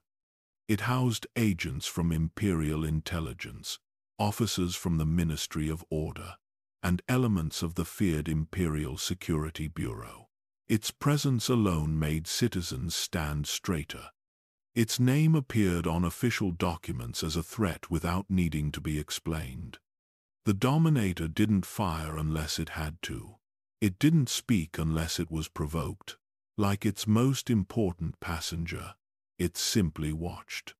Darth Jadus had made the ship his personal command center, not to oversee battles, but to remain above the disorder of the world below. From its bridge, he observed reports, filtered transmissions, and refined the structure of obedience across the Empire. To him, it was not a warship. It was a vessel of structure. And then, without warning, it was gone. The explosion shattered the sky. Thousands died instantly: officers, staff, civilians, families assigned to long-term diplomatic work. Fire streaked across the upper atmosphere. The debris lit up the night for hours. Emergency broadcasts scrambled to report the impossible. The Dominator had been destroyed. Not by the Republic, not by Mandalorians, but by something inside. A terrorist cell. That was the claim. A fringe group, low profile, recently active, had taken responsibility. They called themselves the Eagle's Wing. No previous attacks, no political demands, no motive, just destruction. The Empire was stunned. The Ministry of Intelligence collapsed into chaos. The ISB shut down half its network in fear of infiltration. Military command scrambled to secure every orbital asset, and the Dark Council fell silent. But no one was more shaken than the people. They had not feared Jadus like they feared other Sith. They did not dread him as a warrior or tyrant. They feared the structure he embodied, the certainty of him, the way his presence removed the need for questions. Now, suddenly, he was gone. No warning, no duel, no last words, just fire, just loss. And beneath that grief, confusion. Because something didn't feel right. Jadus was aboard the ship, confirmed, seen, recorded. Every log, every eyewitness, every sensor report he had been there. No one survived the blast. No bodies were recovered. Not even fragments. And yet, no one believed he was dead. There were no threats in the explosion, no message, no cause, only silence. And for those who had followed Jadus's doctrine, those who had aligned themselves with his structure, that silence was not absence. It was signal. In the days that followed, something strange happened. His followers did not mourn. They did not question. They did not hesitate. They became sharper, more focused, more exact, as if the explosion had not erased their leader, but completed him, as if his disappearance had been a necessary transformation, a shedding of the physical self, a ritual in fire. Some believed the attack was real. Others believed Jadus had allowed it to happen. But a few, those closest to his teachings, believed he had designed it. That he had orchestrated his own death, not to escape, but to evolve, to abandon the limits of form, to become more than influence, more than presence, to become doctrine itself, a pattern that could no longer be stopped. Because fire destroys flesh, but fire also creates shadow. And in that moment, when the Dominator fell in flames, Jadus ceased to be a man who ruled from above. He became something else. Not feared because he lived. Feared because he might still be watching. The Empire declared Darth Jadus dead within hours. The broadcasts were immediate, every channel, every frequency, a dark bar across the bottom of the screen. No images, no ceremony. Just a single sentence spoken with the hollow certainty of forced acceptance. Darth Jadus has been lost in the destruction of the Dominator. The announcement felt wrong even as it was spoken. The words landed with the weight of fact, yet echoed like a lie. People repeated them because they had to, because the Empire demanded order in grief. But beneath that surface, no one believed it. Not fully. Not honestly. Not in the quiet spaces where fear whispered. There was no body. No fragment of armor. No trace of the mask. The wreckage of the Dominator drifted in orbit like a silent graveyard, but sensors found nothing of him. Not even molecular residue. It was as if the explosion had swallowed him whole cleanly, deliberately, leaving behind nothing but questions. The ISB insisted it was a terrorist attack. They showed blurry recordings of infiltrators boarding supply ships. They produced coded transmissions intercepted minutes before the blast. They offered analysis of explosive signatures traced to black market cells. But the more evidence they presented, the less convincing it seemed.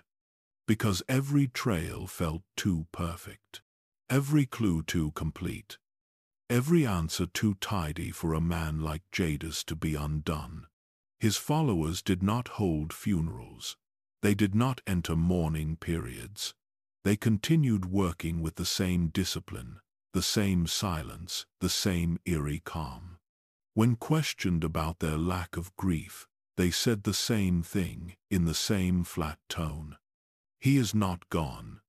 Not a hope. Not a belief. A statement, as if they had been waiting for this moment, as if the explosion had fulfilled a step only they understood.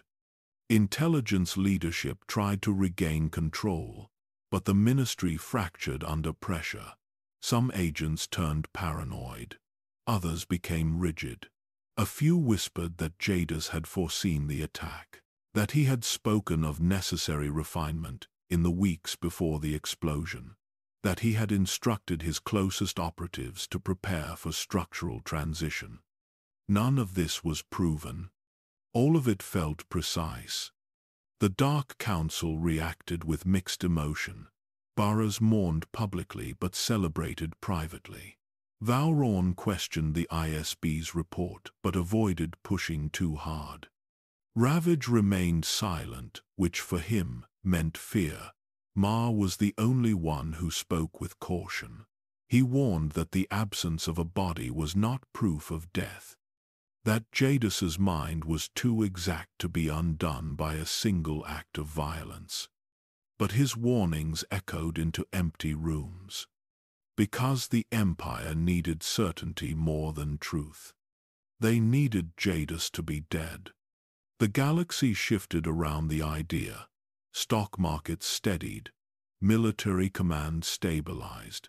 Civilians went back to routine. But the calm was thin, transparent enough that even children could feel something watching from beneath it. For those who had studied his doctrine, the disappearance felt intentional. They remembered his teachings about shedding illusions, about becoming structure instead of self, about ascending beyond the limits of form. And they remembered the rare moments when he spoke of transcendence, not mystical, not spiritual, but structural. Great leaders die, he once said, but perfect systems simply evolve. To his followers, the explosion was not a tragedy. It was evolution. The ISB doubled its surveillance efforts. They hunted every remnant of the terror cell responsible.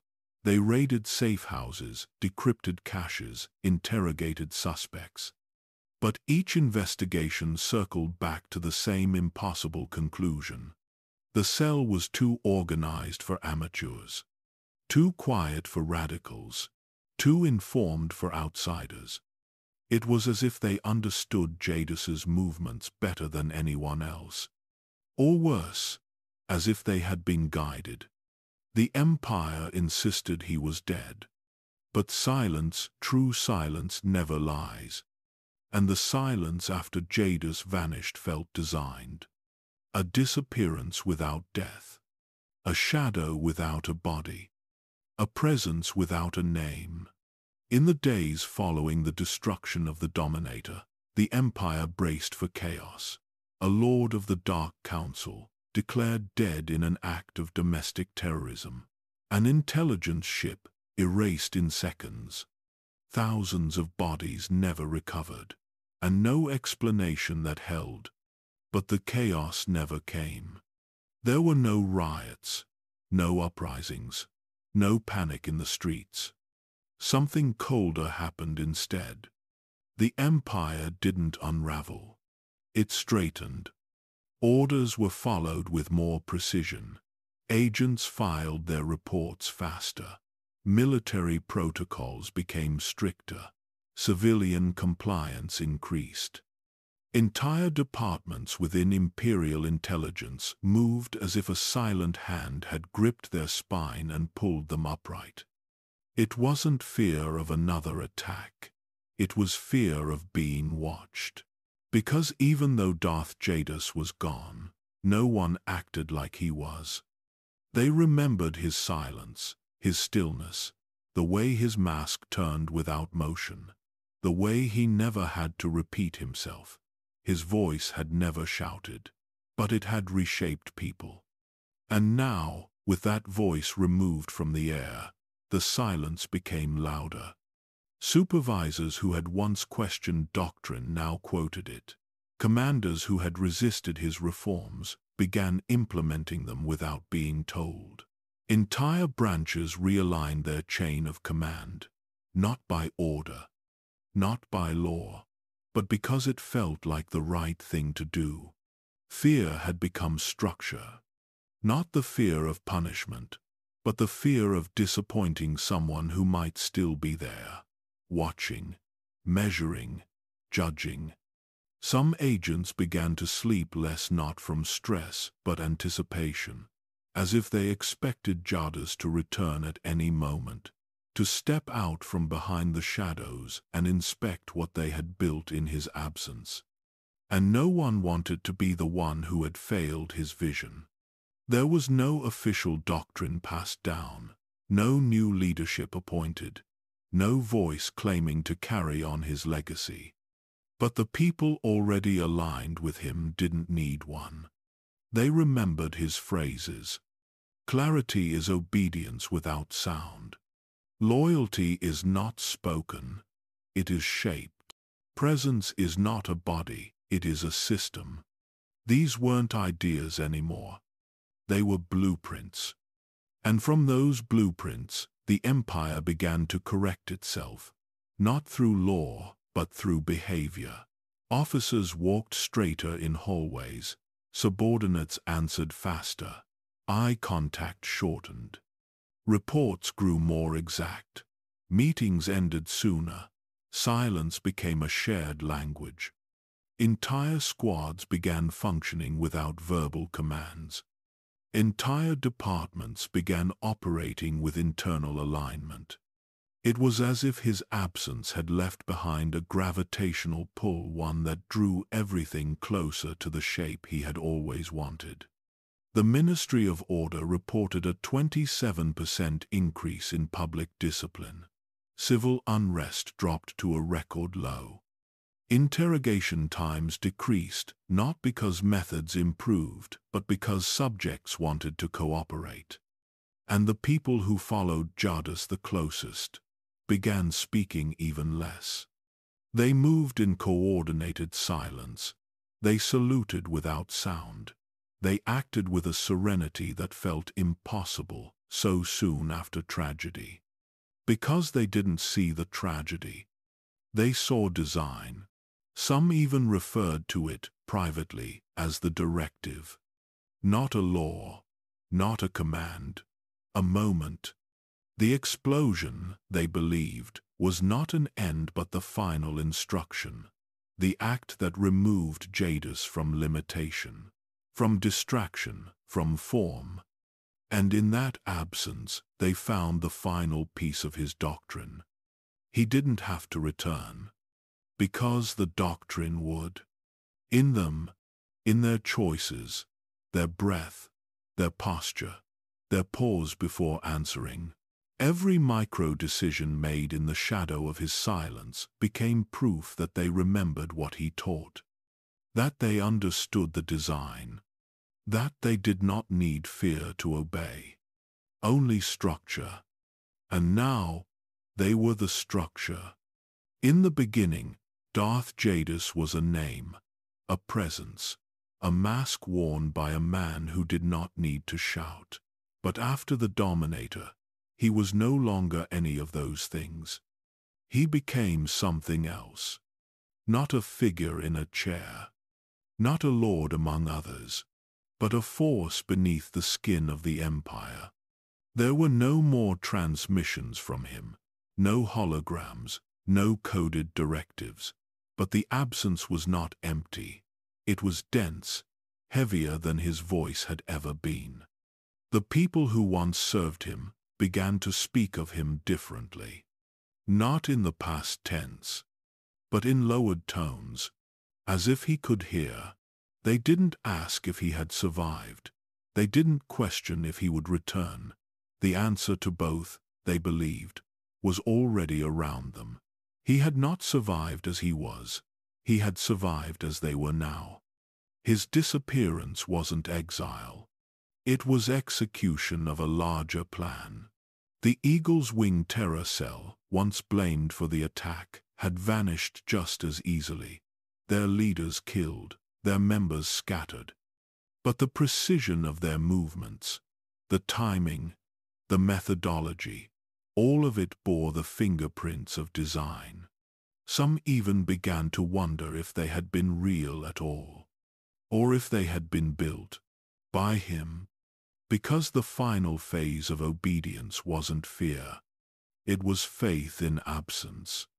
The kind that made people move without question, speak without prompting, act as if a greater logic was unfolding just beneath the surface of the galaxy. His followers no longer needed proof. They needed only the structure he left behind. And the structure kept expanding. In the outer territories, small listening posts reported strange patterns, encrypted signals that carried no message, only rhythmic pulses. Agents trained in Jadus's doctrine claimed they recognized the frequency, even if no one else did. On Kars, a set of confidential files was discovered labeled under outdated clearance tags. When decrypted, the files contained only one line. Structure has replaced authority. No signature, no metadata, just that. The phrase spread faster than any speech could. Intelligence officers wrote it into the margins of their reports. Analysts added it to their code libraries. It became a quiet motto shared between operatives who never met, never spoke, but understood each other perfectly. They began referring to him not as Jadus, but as the Invisible Lord. Not a title of worship, a designation. Because he was no longer defined by presence, he was defined by result, and the results kept appearing. Obedience without pressure, alignment without force, loyalty without visibility. In council sessions, his chair remained empty, but the members still glanced toward it before making decisions. In training halls, new recruits were taught standard doctrine. But those trained in silence always learned more. And the Empire, in its dark corridors and quiet rooms, reshaped itself. Not because Jadus ordered it, but because his design was still functioning. Even now, long after the Dominator, long after his disappearance, the silence he left behind had not weakened. It had deepened. It had solidified into something no longer dependent on his survival. A structure that governed without needing to speak. A will that moved through people who no longer needed names. A presence that asked for nothing and received everything. And so, Darth Jadus faded from sight. Not defeated, not forgotten, transformed, not into a god, but into an alignment. He had removed the final flaw in power, the need to be seen. And in doing so, he became the most dangerous kind of Sith the galaxy had ever known. One who did not die. One who did not return. One who no longer had to exist. To rule. It started with silence. A single camera feed on Dromund Kaas went black for 11 seconds. Not damaged, not offline, just absent. When it resumed, there was no distortion, no glitch. But the timestamp had changed, pushed back, as if those 11 seconds had never happened. Then, it happened again, on a different system, a different sector. No connection, no overlap. But the silence matched. 11 seconds. Nothing more, nothing less. Technicians filed reports. Analysts ran diagnostics. And every time, the conclusion was the same. No malfunction. The systems were not failing. They were being rewritten. Imperial Intelligence initiated a quiet audit of all major surveillance hubs. They reviewed months of logs, patterns, anomalies.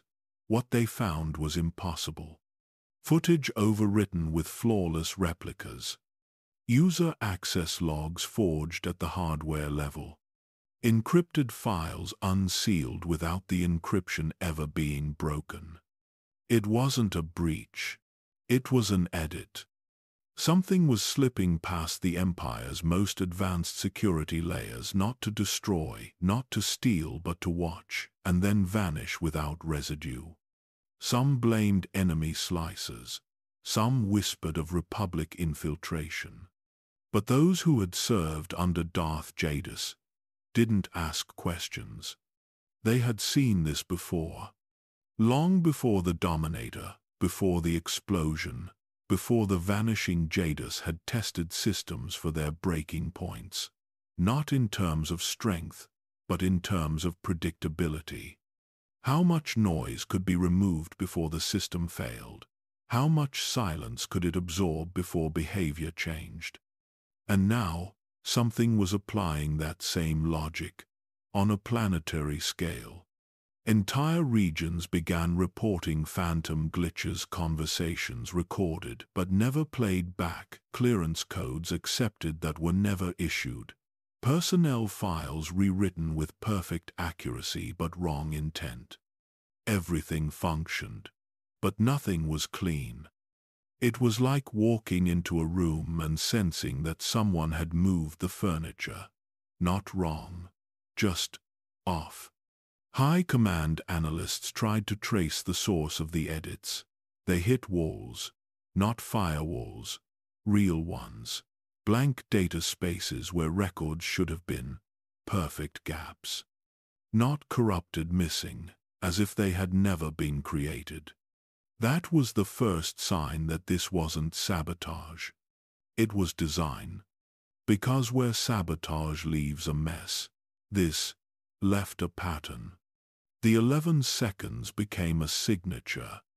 It appeared again in encrypted uplinks, in interdepartmental memos, in the heartbeat of calm traffic.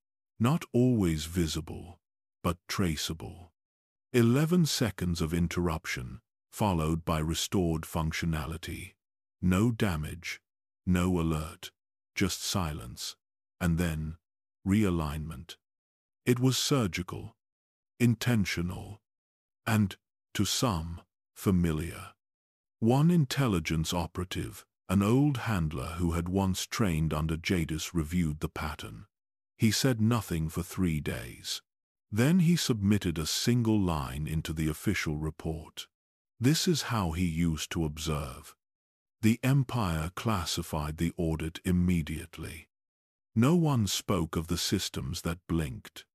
But those who worked inside them started to act differently. Technicians stopped asking why the logs were off. Commanders stopped correcting errors that erased themselves.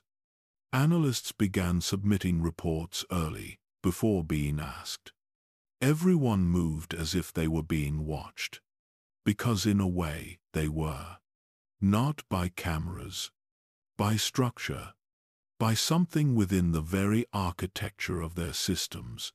Not moving through the wires, not living in the code but underneath it, where assumptions were made and patterns lived. And in that space, Jadus had returned, not as a man, not as a memory, as presence without position. He didn't break the system. He became part of it. The first signs were dismissed as coincidence. A junior intelligence analyst in the assembly district filed a routine supply request, nothing unusual, nothing urgent. But the system approved it instantly, skipping 3 layers of mandatory review. The analyst checked his terminal again, confused. The approval carried his supervisor's code. Except the supervisor had been off-world for 2 weeks. When questioned, the analyst said he never typed the final confirmation. The request sent itself. He assumed it was a glitch, a harmless one. Paperwork moved faster than usual. No one complained. But then it happened again. Across the outer rim, a customs station received an updated patrol route. No commanding officer had issued it. No fleet administrator had approved it. But every ship moved as instructed. Every checkpoint aligned to the new pattern. The commands were perfect, clean, structured, lacking any trace of error. When the officers tried to review the order, the message wasn't there. Not deleted, not corrupted, absent, as though the system itself had forgotten it existed. It kept happening. A comm officer deep within the Citadel reported that his team began speaking in the same cadence during briefings, measured pauses, shortened responses, simplified phrasing. They hadn't been instructed to do this. No training manual taught it, yet their voices aligned. When asked how it started, the officer could only say, "It felt correct." People weren't being controlled. They were being corrected. Somewhere within the invisible machinery of the Empire, a presence was adjusting behavior, not with commands, not with intimidation, but with alignment. Like a hand unseen on the back of the mind. Not pushing, guiding. Agents began following orders they never remembered receiving. Not dangerous ones, simple ones. To reorganize files. To reroute transmissions, to reclassify certain threats. Every action made sense. Every choice improved efficiency. It all felt natural. But none of it came from a person. It came from the structure. And the structure was shifting. Operatives who had once followed strict doctrine found themselves waking earlier, standing straighter, speaking less.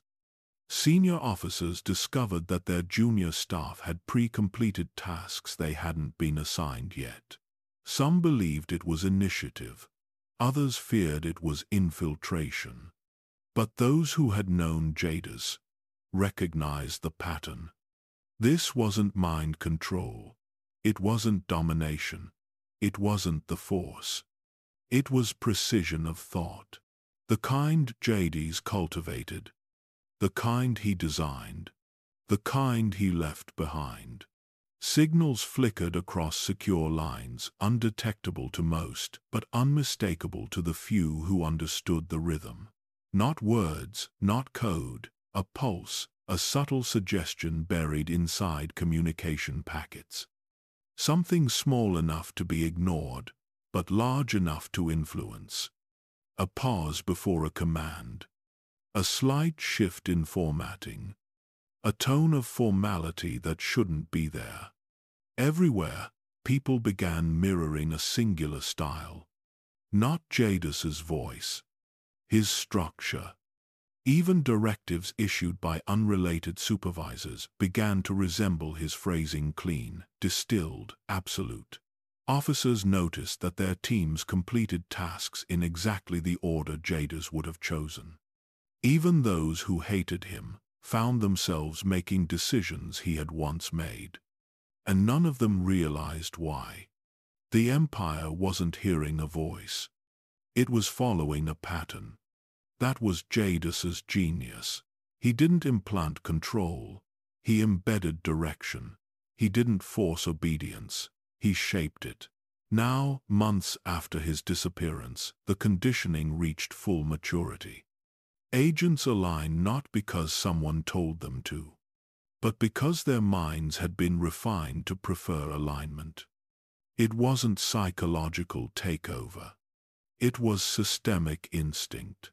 Jadus had become part of the Empire's internal rhythm, the quiet beat beneath every protocol. His presence wasn't floating in the code. It was rooted in the assumptions people made. He was no longer a lord giving commands.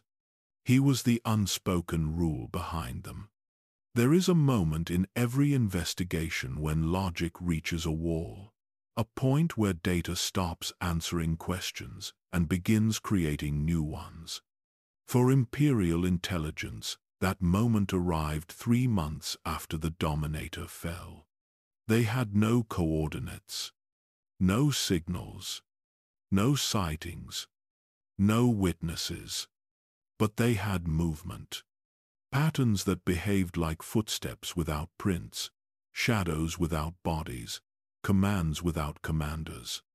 The kind of impossible behavior that left analysts awake at night, staring at empty screens that felt watched. It began with a small anomaly on Nar Shaddaa, a confidential shipment rerouted through a sector no one monitored. The paperwork was flawless. The authorization codes were real. But the officer who supposedly issued them had been dead for a year. Yet his clearance passed through every layer without setting off a single alarm. Then came the encrypted courier who arrived on Zyast, carrying an order no one admitted to writing. An order that exposed a traitor embedded in the Ministry of Logistics. The traitor was real. The intel was perfect. But the source file had no origin point. It simply existed as if pulled from the air. One officer whispered the truth no one wanted to say. The only person who could do this is dead. But silence in the room said otherwise. Still, no one dared speak his name. They didn't need to. Because the pattern spoke for him. Everywhere the Empire looked, systems were adapting not randomly, not chaotically, but with intention. As though they were responding to a presence no sensor could detect. Something that did not move through space, but through expectation. Jadus had always valued structure above visibility, precision above recognition. Now, he existed in the one place that could not betray him. Inside the assumptions of those who served him. Agents began responding to orders the moment they arrived, even before reading them. Entire divisions adjusted formation seconds before receiving updates. Officers corrected mistakes they had not yet seen. It was as if they were anticipating something. Not an attack. A watcher. They felt him. Not through the Force. Not through technology. Through deviation. Whenever something shifted too far from his design, an unseen correction occurred. A report refiled. A miscommunication removed. A hesitation erased. No one could explain how. No one could prove who. But the corrections always matched Jadus's logic. Always. The Dark Council attempted to ignore the rumors, but even they sensed a shape in the void. Meetings felt crowded despite the empty chair. Discussions grew tighter, shorter, more cautious. Every spoken word seemed to echo louder than before. And in the silence between those echoes, something listened. There were moments fleeting, cold, when even lords like Ma felt watched. Not by the Emperor, not by spies. Something else, something that had no eyes but saw everything. The Emperor's own wrath reported strange fluctuations in intelligence data reports that seemed written for him, guiding him toward threats he had not yet discovered. He never received orders from Jadus, yet the guidance felt like him. A quiet design. A precise suggestion. A ghost made of intent. Everywhere the Empire turned, a presence waited. Not ahead. Not behind. Underneath. Like a second foundation under the one they stood on.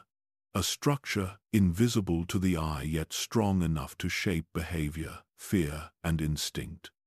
Some agents called it paranoia. Others called it programming. But those who had understood Jadus's doctrine knew exactly what they felt. Not domination, not mind control. Alignment. A presence without coordinates. A direction without a destination. A lord without form yet more present than the living. Jadus had not returned. He had not survived. He had evolved into the one thing the Empire could never locate. A design. By the time the Empire understood what had happened, it was already too late to stop it. They kept searching for him in the old ways, in bodies, in shadows, in intercepted transmissions, in traces of the Force. They deployed analysts, hunters, and slicers to look for patterns they could isolate. But every path circled back to the same realization. They were not looking for a person. They were looking for a boundary. Because somewhere along the line, somewhere between the silence of the Dominator and the 11-second gaps in the surveillance grid, Jadus had stopped being a presence that moved. He became the thing everything else moved against. The wall. Not a barrier made of durasteel or code, but a boundary of expectation. A limit inside the minds of the people he shaped. A rule that they didn't question, because questioning it felt as unnatural as disobeying gravity. He did not give orders. He did not whisper.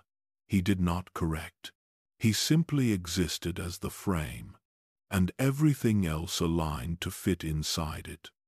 Agents who had once been guided by doctrine now behaved with instinctive precision. Soldiers adjusted formation before receiving orders. Intelligence networks reorganized themselves whenever procedural flaws emerged. Even civilians, quietly influenced by years of subtle conditioning, began following patterns that reinforced structure without understanding why. It wasn't devotion. It was architecture. There were moments rare but undeniable when a high-ranking officer would freeze mid-sentence, struck by a sudden certainty that a different decision was required. not because logic dictated it. Because something unseen pressed against their thoughts like a silent correction. They were not hearing voices. They were encountering borders. A senior slicer once described it best. In a report that was buried within minutes of being filed, he wrote, "It's like the system rejects ideas that don't match him. Not through alerts. Not through denial. Through absence. Ideas that contradicted the structure simply failed to appear. Commands died before being typed. Requests felt wrong before being sent. Warnings dissolved before reaching words." Jadus had become the silent filter through which the Empire interpreted itself. Even the Dark Council sensed it. During meetings, arguments lost momentum. Ambition softened on the edge of articulation. Every bold idea seemed to decay under the weight of an unseen scrutiny. Not the Emperor's cold presence, not the Force, something narrower, sharper, more intimate. The shadow of a man who never needed to return. The Council could not fight him, not because he was too strong or too hidden, but because he was no longer a participant in their power struggles. He was the environment surrounding them, the unseen wall against which every intention leaned, and it terrified them. For centuries, the Sith had feared many things: betrayal, ambition, the Emperor's hunger. But now they feared a new kind of threat, one that did not seek their throne or their influence or their destruction. A threat that sought nothing at all.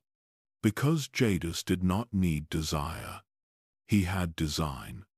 And design, unlike desire, does not fade. Across the Empire, the phrase "Invisible Lord" spread, though never officially. It passed through hallways, whispered by those who understood the truth. He did not watch from a tower. He did not listen from a chamber. He did not hide in the Force. He had become the quiet shape of everything they built. Not a ghost in the machine. The machine in which every ghost now lived. He was the watcher who no longer needed to watch. The boundary no one crossed without feeling it. The wall that outlasted the man. Jadus had dissolved into his doctrine. And the Empire, knowingly or not, breathed in the rhythm he left behind. Darth Zorid did not earn her father's seat. She inherited it. The moment the Dark Council declared Jadus dead, the chamber fell into an uneasy silence. Not grief, not respect.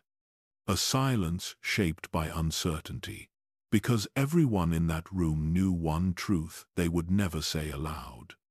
She was not him. When she entered the council chamber for the first time, she moved with the confidence of someone who had never been challenged.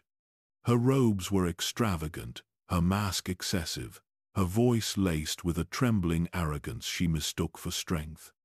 She bowed to no one, not out of pride, but out of fear that bending even slightly would expose the cracks already forming beneath her. She took her father's chair with shaking hands. No one attempted to stop her. They didn't need to. Her downfall had already begun. Zorid believed the Empire respected her because of her name. She believed they feared her because of her father's mask. She believed power flowed through blood like inheritance. But the truth, simple and cruel, was this. Jadus had prepared her for nothing. And that was intentional. He had never wanted a successor. He had never groomed an heir. He had raised her inside silence not to strengthen her, but to isolate her. She did not understand his doctrine. She did not understand his methods. She did not understand that power, real power, was not built on theatrics or threats. It was built on structure. And she had none. Her first days as a council member were marked by desperate attempts to appear in control. She issued contradictory orders. She demanded obedience she had not earned. She punished agents for imagined slights. She shouted when she should have listened. She tried to project fear, but her voice always cracked on the final syllable. The more she acted, the more she revealed what she lacked. Behind closed doors, other council members exchanged glances. Darth Mar observed her with cold restraint, sensing not a rival, but a fracture in the foundation. Darth Vowron dismissed her as a child, playing with weapons she did not understand. Even the Emperor's hand, silent and distant, noted her instability in reports that never carried her name, only the word unfit. But the person she disappointed most was someone who was not there. Every decision she made echoed against the absence of her father, and that absence grew louder each time she spoke. She would quote lines she thought he might say, not realizing he never wasted words. She imitated his posture, not realizing he used stillness as a blade. She wore ornate masks, not realizing he wore one because he no longer needed a face. Jorid wanted to be feared, but the Empire only feared who she wasn't. Rumors began to spread through the ranks, quiet at first, then louder, then unavoidable. Some said she had never spoken to her father directly. Others claimed he kept her locked away, ashamed of her weakness. A few whispered that she was not his daughter at all, that he had chosen her at random, just to watch the Empire crumble under her failures. She heard every rumor. She felt every doubt.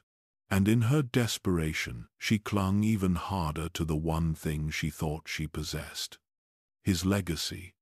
But legacy is not inherited. It is constructed. Jadus had built a doctrine that could live without him.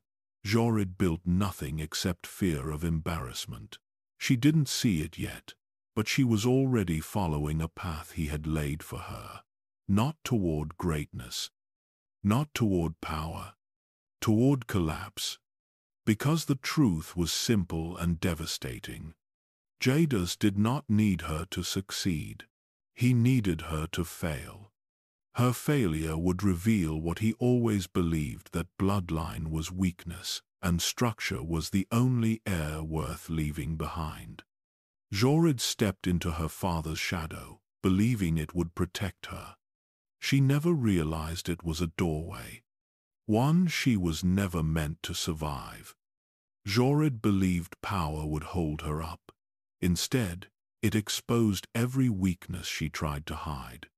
Within days of taking her father's seat, the fractures in her rule became visible hairline cracks at first, then spreading lines across the surface of everything she touched.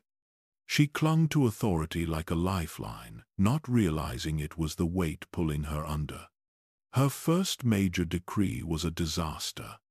Attempting to prove herself decisive, she ordered the execution of an intelligence officer for insufficient respect. The officer's only offense had been hesitating when she asked if he admired her. His silence was uncertainty, not defiance, but Jorid punished him anyway. The execution shocked the ranks, not because it was cruel. Cruelty was common in the Empire, but because it was pointless, wasteful. Something Darth Jadus would never have done. Jadus punished with purpose. Jorid punished to fill the air around her with noise, hoping it would drown out her own fear. It never worked. Agents whispered about her in the halls, their steps quick and hushed. Some mocked her behind closed doors, imitating her trembling voice.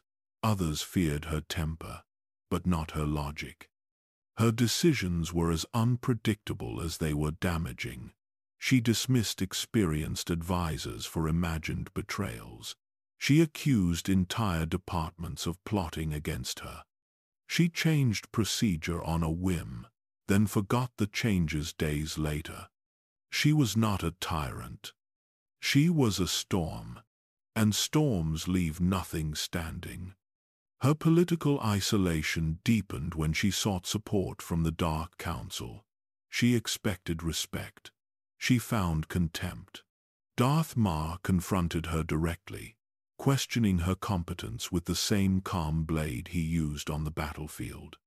She tried to shout him down, but her voice cracked, and the chamber echoed with her desperation rather than authority. Darth Vowron simply smiled, as he often did when others destroyed themselves. In private, several council members discussed removing her, but they didn't act.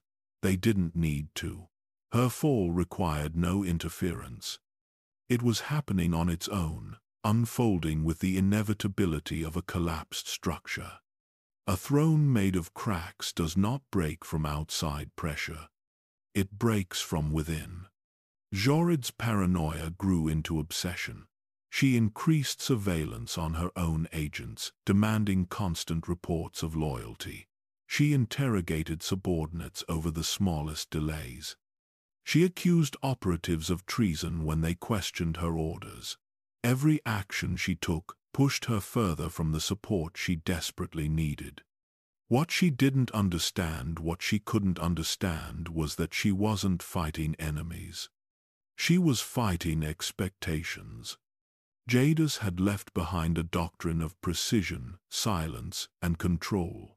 Under him, intelligence had operated like a machine, every part aligned toward purpose. Under Jorid, it became noise, confusion, a scattered echo of what once was, and the more she attempted to mimic her father, the more obvious the difference became. Agents who had once served Jadus with disciplined loyalty now avoided Jorid like a flame. Senior operatives rerouted reports to one another rather than pass them through her.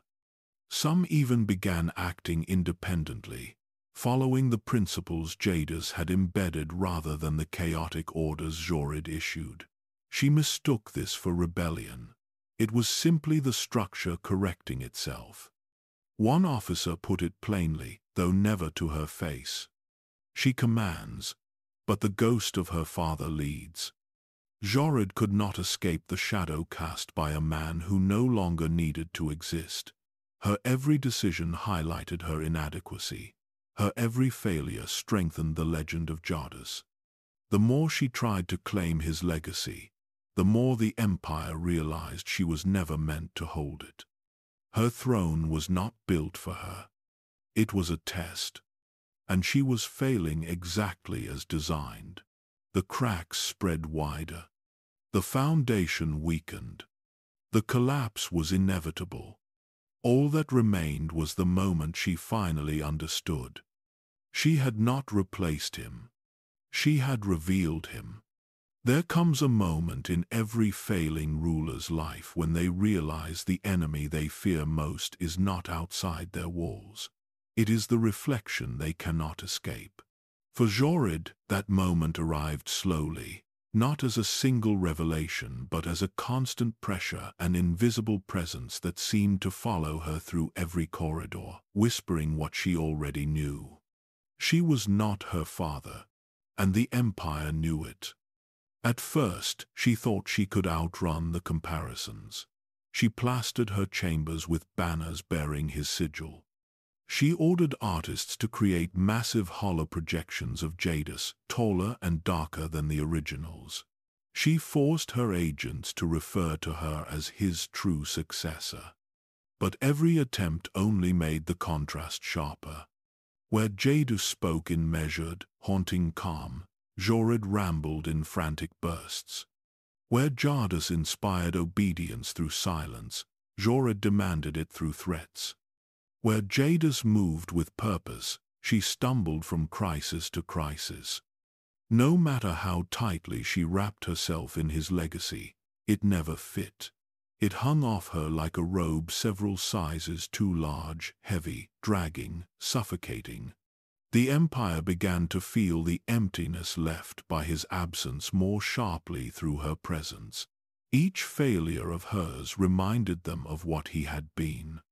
Each mistake she made only strengthened the myth of the man she could never replace. Reports circulated through intelligence, quiet, unsigned, but unmistakable. They described how departmental efficiency had dropped, how agents hesitated, how divisions clashed over unclear orders.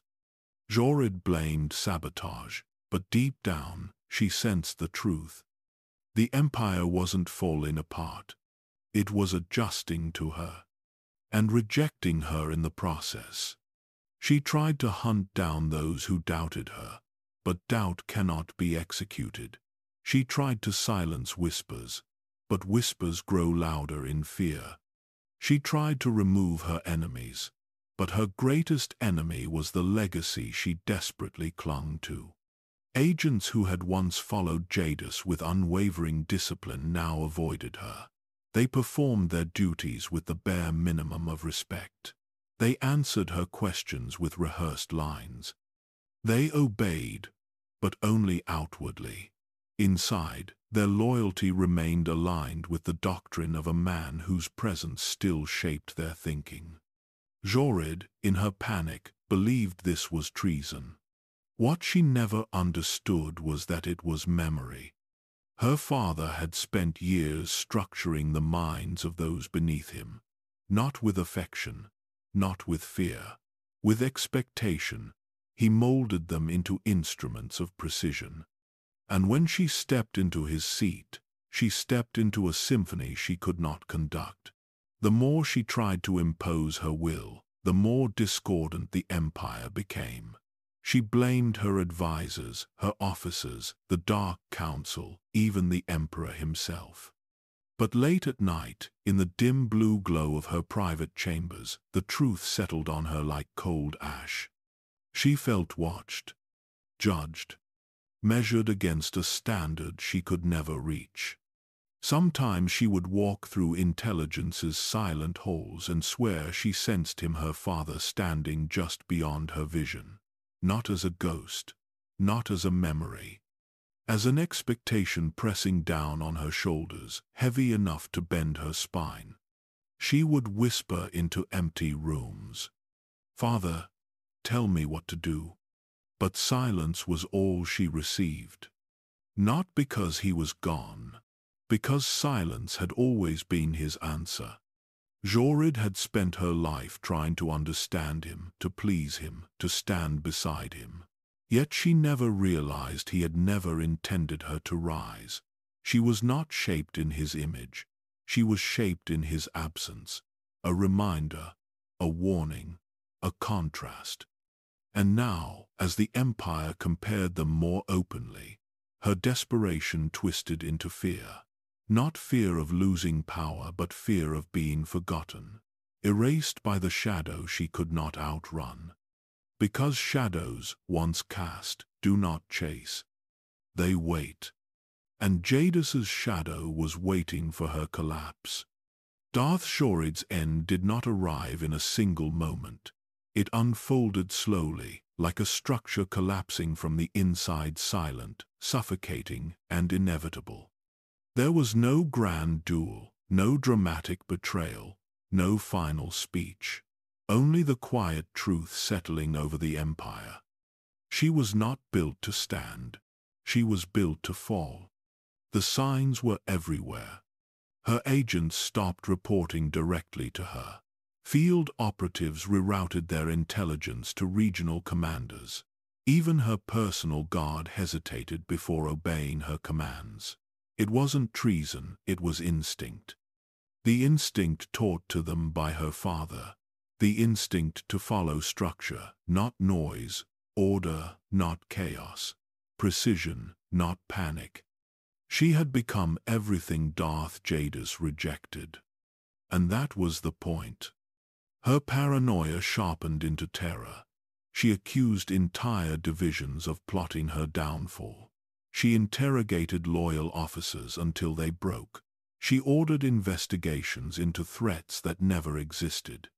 Each frantic action only accelerated the erosion of her authority.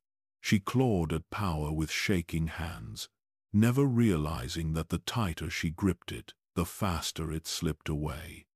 The more she screamed, the more the Empire whispered. Someone had once described Jadus as a silence that shaped the room around him. Jorid became the opposite, a sound so sharp and frantic that it forced people to step back. She mistook their retreat for betrayal, never understanding that they moved away not to conspire, but to protect themselves from the collapse she carried like a storm cloud. In the dark council chambers, the tension became impossible to ignore. When she spoke, members looked through her. When she raged, they remained still. And when she begged for support, finally breaking under the weight of her own unraveling, they offered nothing. Not cruelty. Not comfort. Nothing. Jadus had taught them all the same lesson. Structure does not bend to weakness, and weakness, when exposed, is not corrected. It is replaced. Jorid realized too late that the throne she sat upon had not been designed for her. It had been placed beneath her like a trapdoor. Every failure she stumbled into had been predicted long before she ever claimed her father's seat. Every crack she widened had been part of the path he had carved for her. Because Jadus, cold, calculating, and precise, had never believed in legacy through blood. He believed in legacy through consequence. Jorid was his consequence. Her collapse proved everything he stood for. Her inadequacy validated every structure he had created. Her downfall strengthened the doctrine he left behind, not through words, but through contrast. She demonstrated, more clearly than any lesson could, why Jadus shaped systems instead of heirs, why he trusted silence more than family, why he built obedience, not affection. Her end came during an interrogation she ordered to root out a conspiracy that did not exist. Surrounded by operatives who no longer feared her, she tried to assert authority she no longer held. When she raised her voice, no one flinched. When she issued threats, no one obeyed. When she demanded loyalty, no one answered. The room grew still. Not out of respect, out of completion. The structure had corrected itself. Jorid fled the citadel soon after, hiding in forgotten corners of the empire, clinging to the shreds of a power she never understood. But her disappearance did not echo like her father's. It left no myth. No question, no structure, only relief. The empire moved on without her. And in the silence that followed, the truth settled in every chamber, every corridor, every whispered conversation. Jadus had never chosen her to continue his legacy. He had chosen her to prove it. Her collapse was not the fall of a leader, it was the final lesson of a doctrine that placed structure above blood, precision above inheritance, and purpose above all else. A doctrine that outlived her, and would outlive many more. They did not know what to call it. A disappearance, perhaps, a death, if they dared. But few ever used that word when speaking of Darth Jadus, because no body was found, no proof offered, no funeral held, only an explosion, a smoldering vessel, and silence. And silence was never proof of absence. Not when it came to him. Across the empire, rumors moved faster than commands. Entire sectors whispered of agents vanishing without trace, of encrypted transmissions bearing his old symbols, of voices speaking orders in his cadence. Some said he had returned, others said he had never left, but most simply obeyed as if he was still listening. Because for many, he was. Those who had worked under Jadus knew better than to assume. He was not a man of presence. He was a man of systems, structure, surveillance. And in those systems, he had left fragments of himself, encrypted codes, unseen protocols, decision loops no other Sith understood. After the destruction of the Dominator, some expected chaos, power vacuums, a scramble for territory. But that chaos never came. Instead, agents loyal to Jadus continued operating as if his death had been a test and they had passed. Missions continued. Assassinations were completed. Sub-networks grew. They did not mourn him. They enacted him. On Dromund Kars, a transmission intercepted by Imperial Intelligence bore only 5 words, encoded through 3 outdated networks. He is not coming back. Some believed it was a final message. Others believed it was disinformation. But for those who had once knelt in his presence, the meaning was clear. He had chosen not to return. And that choice was more terrifying than death, because it meant he no longer needed to appear. Where once Jadus's mask had been a symbol of dread, now his absence became its own shape. Field operatives began to quote his teachings even without direction. His old doctrine, the ascension of the worthy, reappeared in manifestos deep within the intelligence archives. Small cults resurfaced in the outer rim, speaking his name not as a leader but as a living shadow. He had become myth, and myths do not need to return. They need only to be believed. Even inside the Dark Council, the silence surrounding his name grew heavier. No seat was claimed in his honor. No successor was appointed. It was as if his position had never truly existed. But the council knew better. Their hesitation to fill his void was not about protocol. It was fear. A fear that if someone dared to declare him dead, they would prove themselves unworthy of his return. Because Jadus had always believed in judgment, cold, impersonal judgment, and now, with no visible hand to offer it, the galaxy judged itself in his name. From the criminal underworld to the highest levels of the Empire, people adjusted their steps not to honor him, but to avoid his gaze. Whether that gaze still existed didn't matter. What mattered was that they believed it might. In the deep systems of the ISB, an unauthorized security clearance activated once every 90 days. It issued no orders. It accessed no files.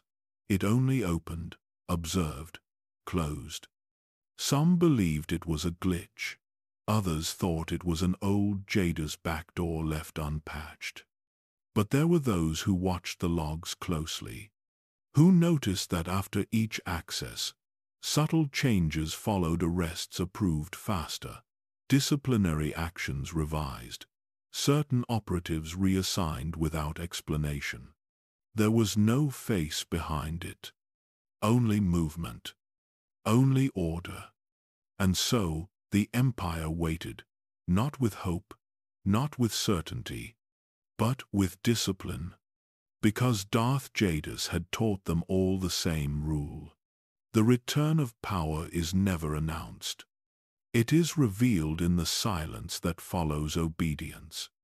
The strangest part of Jadus's disappearance was not the silence he left behind, it was the order that followed.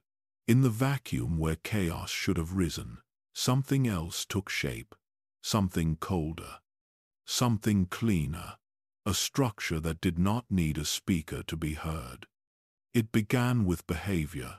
Agents who had once relied on written directives found themselves acting before orders arrived. They anticipated changes in protocol as if guided by an unseen logic. When assignments shifted across sectors, no one questioned why. They simply adapted, moving with a precision that felt inherited rather than taught.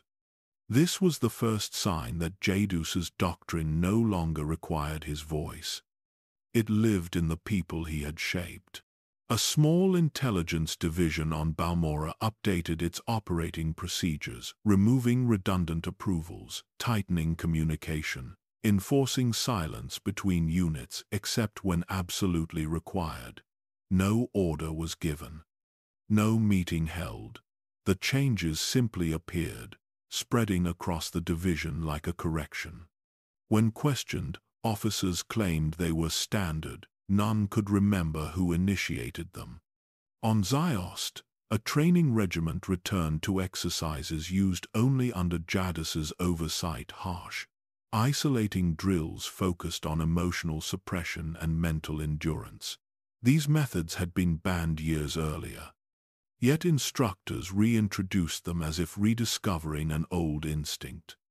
Across multiple systems, agents stopped using casual language in their reports. Sentences grew shorter, clearer, detached. The tone matched Jadus's own style so closely that senior analysts stared at the logs in quiet confusion. No command had been given, but the Empire was speaking in his voice. This shift did not happen through fear or force, it happened through alignment. When a structure is built with enough precision, those within it begin to move along invisible rails. They follow not the man, but the shape he created. That was Jadus's design. He taught them to discard emotion. He taught them to seek efficiency. He taught them to obey logic before leadership. Now, in the emptiness of his absence, those lessons grew into a doctrine far stronger than anything he had spoken aloud. Changes in the ISB were even more unsettling. Officers began rerouting intelligence streams toward divisions that Jadus once controlled. Not because they were ordered to, but because it felt proper. A word that appeared repeatedly in internal memos, as if the Empire had developed its own vocabulary of obedience. Proper alignment, proper structure, proper silence. Even the Emperor's hands noted the transformation. They reported that intelligence agents demonstrated unprompted ideological consistency, a phrase carefully chosen to mask their concern. The Emperor himself gave no response, but some believed he recognized the truth. A doctrine without a voice is more dangerous than a doctrine with a master, because it cannot be betrayed. It cannot be bribed. It cannot be killed. On worlds far from the core, some began to speak of Jadus's teachings as prophecy, not out of reverence, but out of resignation. They believed he had foreseen his removal and had left behind a system that would survive him, a system of precision that made the weak irrelevant. And they weren't wrong. This was not an after-effect of his rule. It was the continuation of it. The quiet rituals that formed in the Empire's darkest corners, the silence before speaking, the pause before acting, the discipline in every step, all of it matched the foundation Jadus had instilled long before the Dominator exploded. Agents didn't need to imagine his return. They lived as if he were watching, not because they feared punishment, but because the structure he left behind made anything else feel incorrect. No matter how many years passed, no matter how often new leaders rose or fell, Jadus's influence did not fade. It adapted, it evolved, it rewrote itself through the very people he once commanded. A doctrine with no face, a philosophy with no voice, a legacy that required no return. In the aftermath of Jadus's disappearance, fear took his place. It was not the loud, erratic fear born from chaos. It was quiet, constant, institutional. It moved like gravity unseen, but impossible to escape. Sith Lords, who once challenged his policies, now spoke of him in past tense only behind closed doors. Even then, their voices dropped. Even then, they looked toward the shadows. Because the Dark Council had learned something that could not be unlearned. That Jadus did not need to stand in front of them to hold the room. His silence had become its own kind of surveillance. When Darth Mortis tried to seize control of certain intelligence protocols, classified networks that once fell under Jadus's purview, his access was inexplicably revoked. No agent claimed responsibility. No logs explained the lockdown. Mortis demanded answers. None came. His orders were rerouted. His probes went blind. And still, no one spoke Jadus's name. In the Sith Empire, few things are more dangerous than doubt. But doubt paired with memory becomes something else, something worse. It becomes restraint. Over time, Sith politics slowed, not from unity, but from uncertainty. Every council decision, every battle plan, every restructuring, there was always the question: would Jadus approve? Even in death, he commanded obedience. Even in silence, he dictated terms. Because the systems he built didn't just work, they punished deviation. The deeper someone reached into the infrastructure he left behind, the more likely they were to be hurt by it. One Darth tried. Darth Vowrawn, clever, dangerous, and ambitious, sent his best minds into the heart of the intelligence archives to erase all traces of Jadus's command algorithms. They did not return. The systems sealed, communications scrambled. One of his ships vanished near Drummond Fells. Another returned with no crew on board. The last transmission, static, followed by one word, spoken only once: observe. Vowrawn said nothing after that. Because by then, everyone understood. Jadus had taught the Empire to observe, to listen, to adapt. And now it was doing exactly that, without him.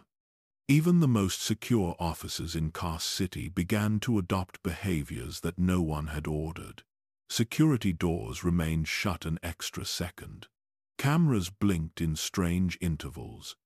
Lights dimmed when certain names were spoken. It was not magic. It was not the Force. It was fear embedded so deeply in the system, it became indistinguishable from design. Some called it superstition, others sabotage. But the results were always the same. People obeyed rules that no longer had enforcers. They followed protocols no longer required. They submitted reports to terminals that gave no response. And in every case, they did so because they believed he might still be watching. That belief became policy. In the Imperial Guard, new recruits were instructed to memorize fragments of Jadus's teachings not because they were mandated, but because the commanders believed it would build discipline. None questioned where the practice came from. In the Sith Academy, instructors began referencing his silence as a form of strategic wisdom.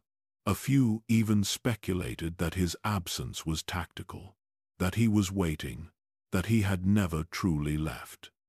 But none dared to ask the real question.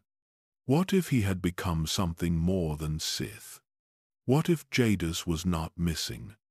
What if he had succeeded? Because only one explanation made sense. Only one outcome justified the fear that still governed their every move. That Darth Jadus had discovered a way to rule without ruling, to haunt without presence, to control without ever coming back. On the outer edges of the unknown regions, a listening post received a signal. It was ancient, encrypted in a style used only once, decades ago, by one man. The message held no coordinates, no threats, only a phrase repeated 3 times. They will not understand. It was not addressed to anyone. It was not followed up. But those who decrypted it never spoke again. The Sith Empire did not collapse after Jadus vanished, but it changed slowly, quietly, like a wound that never closed. High-ranking officers began purging records with his name. Entire intelligence departments were restructured, though no one could explain by whom. Files vanished. Surveillance logs altered themselves.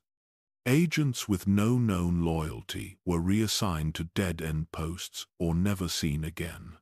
Not because someone gave the order, but because fear did. Because the idea of Jadus had become stronger than Jadus himself. His legacy could not be dismantled, because it had no structure to dismantle.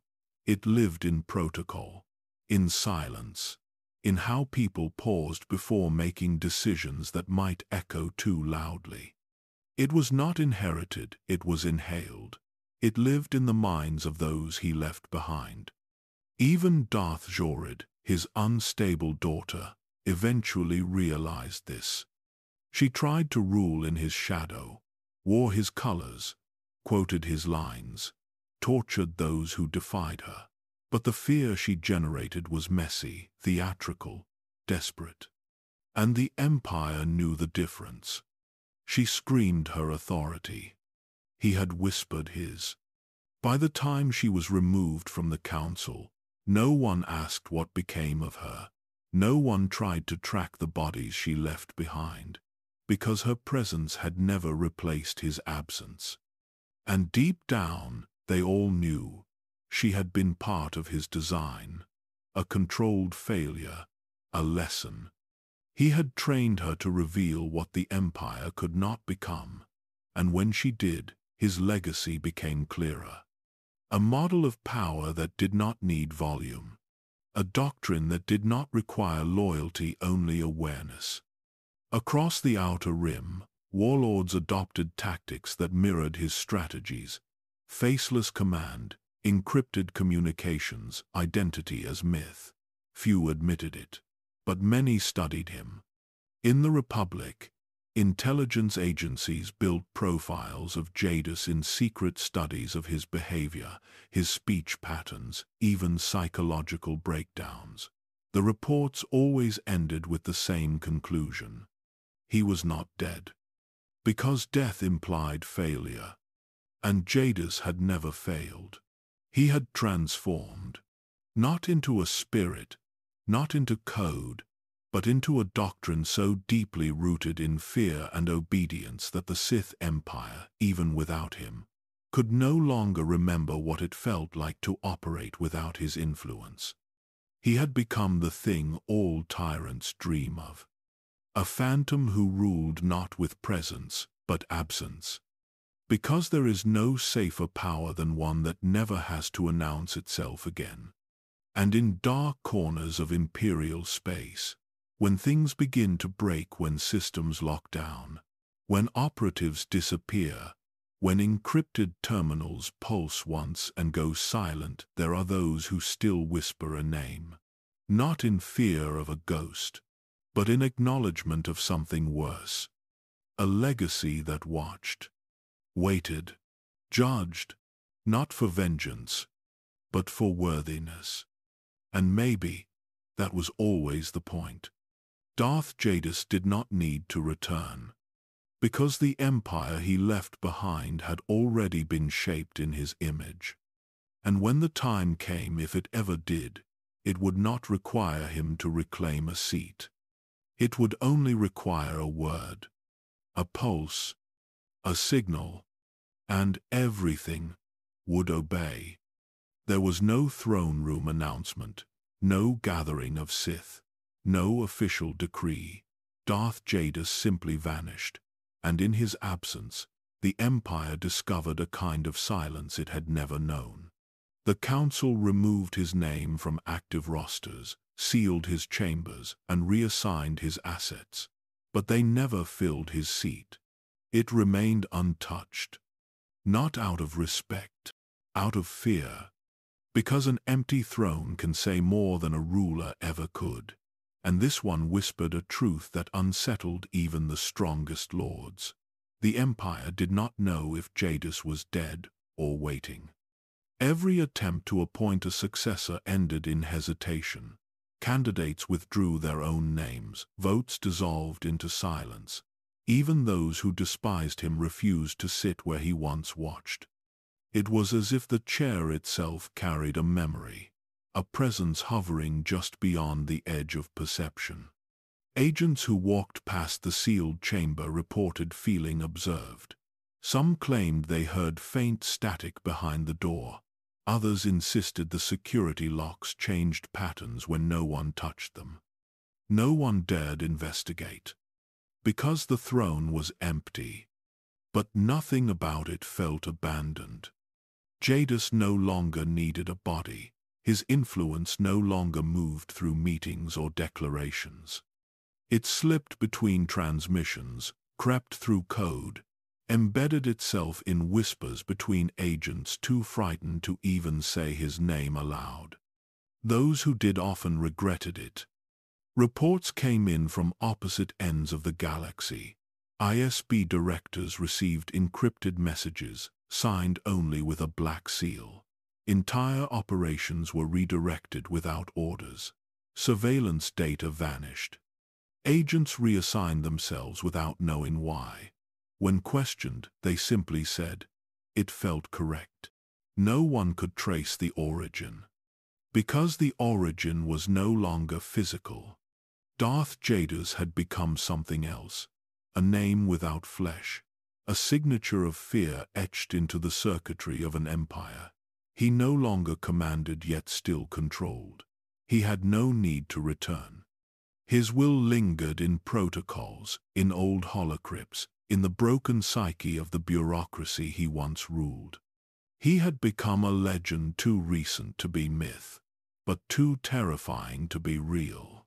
And still, every time a monitor flickered or a system failed, someone always wondered, is he back? Or did he never leave? Jadus never believed power came from presence. He believed it came from erasing everything that stood between a person and obedience. His doctrine was not written in books or carved into stone. It lived in the minds he reshaped quietly, relentlessly, without permission. To him, identity was weakness, emotion was noise, choice was instability. The worthy were those who surrendered themselves to structure, who allowed silence to replace doubt, and clarity to replace fear. Under Jadus, many learned to think less and obey more. After his disappearance, that philosophy did not fade.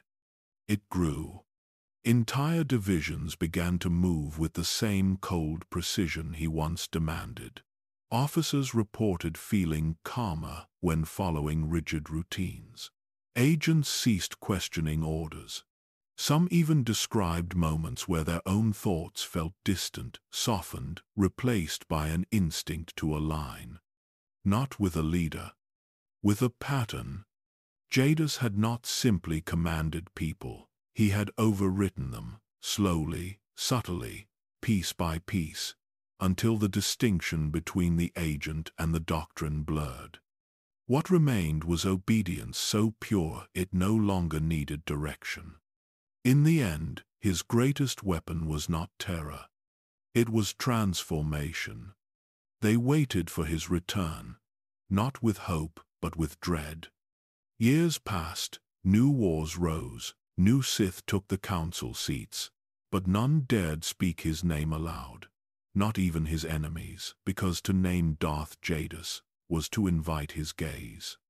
Some claimed he was dead, that the Dominator explosion had consumed him, that his ideology collapsed with his body, but intelligence files were erased in patterns no slicer could explain. Dossiers rewrote themselves. Voices echoed in secure channels where no one had spoken. The silence felt familiar. In imperial cities, statues were raised, then removed, then whispered about in the dark. Some said he had become the code itself. Others claimed to see him reflected in black glass, never moving, never blinking, just watching. The truth? No one knows. Because Darth Jadus did not want to be known. He wanted to be felt. His legacy was not in monuments or titles, but in the unshakable fear that nothing is ever truly private, and that power, when unchallenged, does not die. It waits. Somewhere in the dark, the final shadow endures. And that is why he should not exist.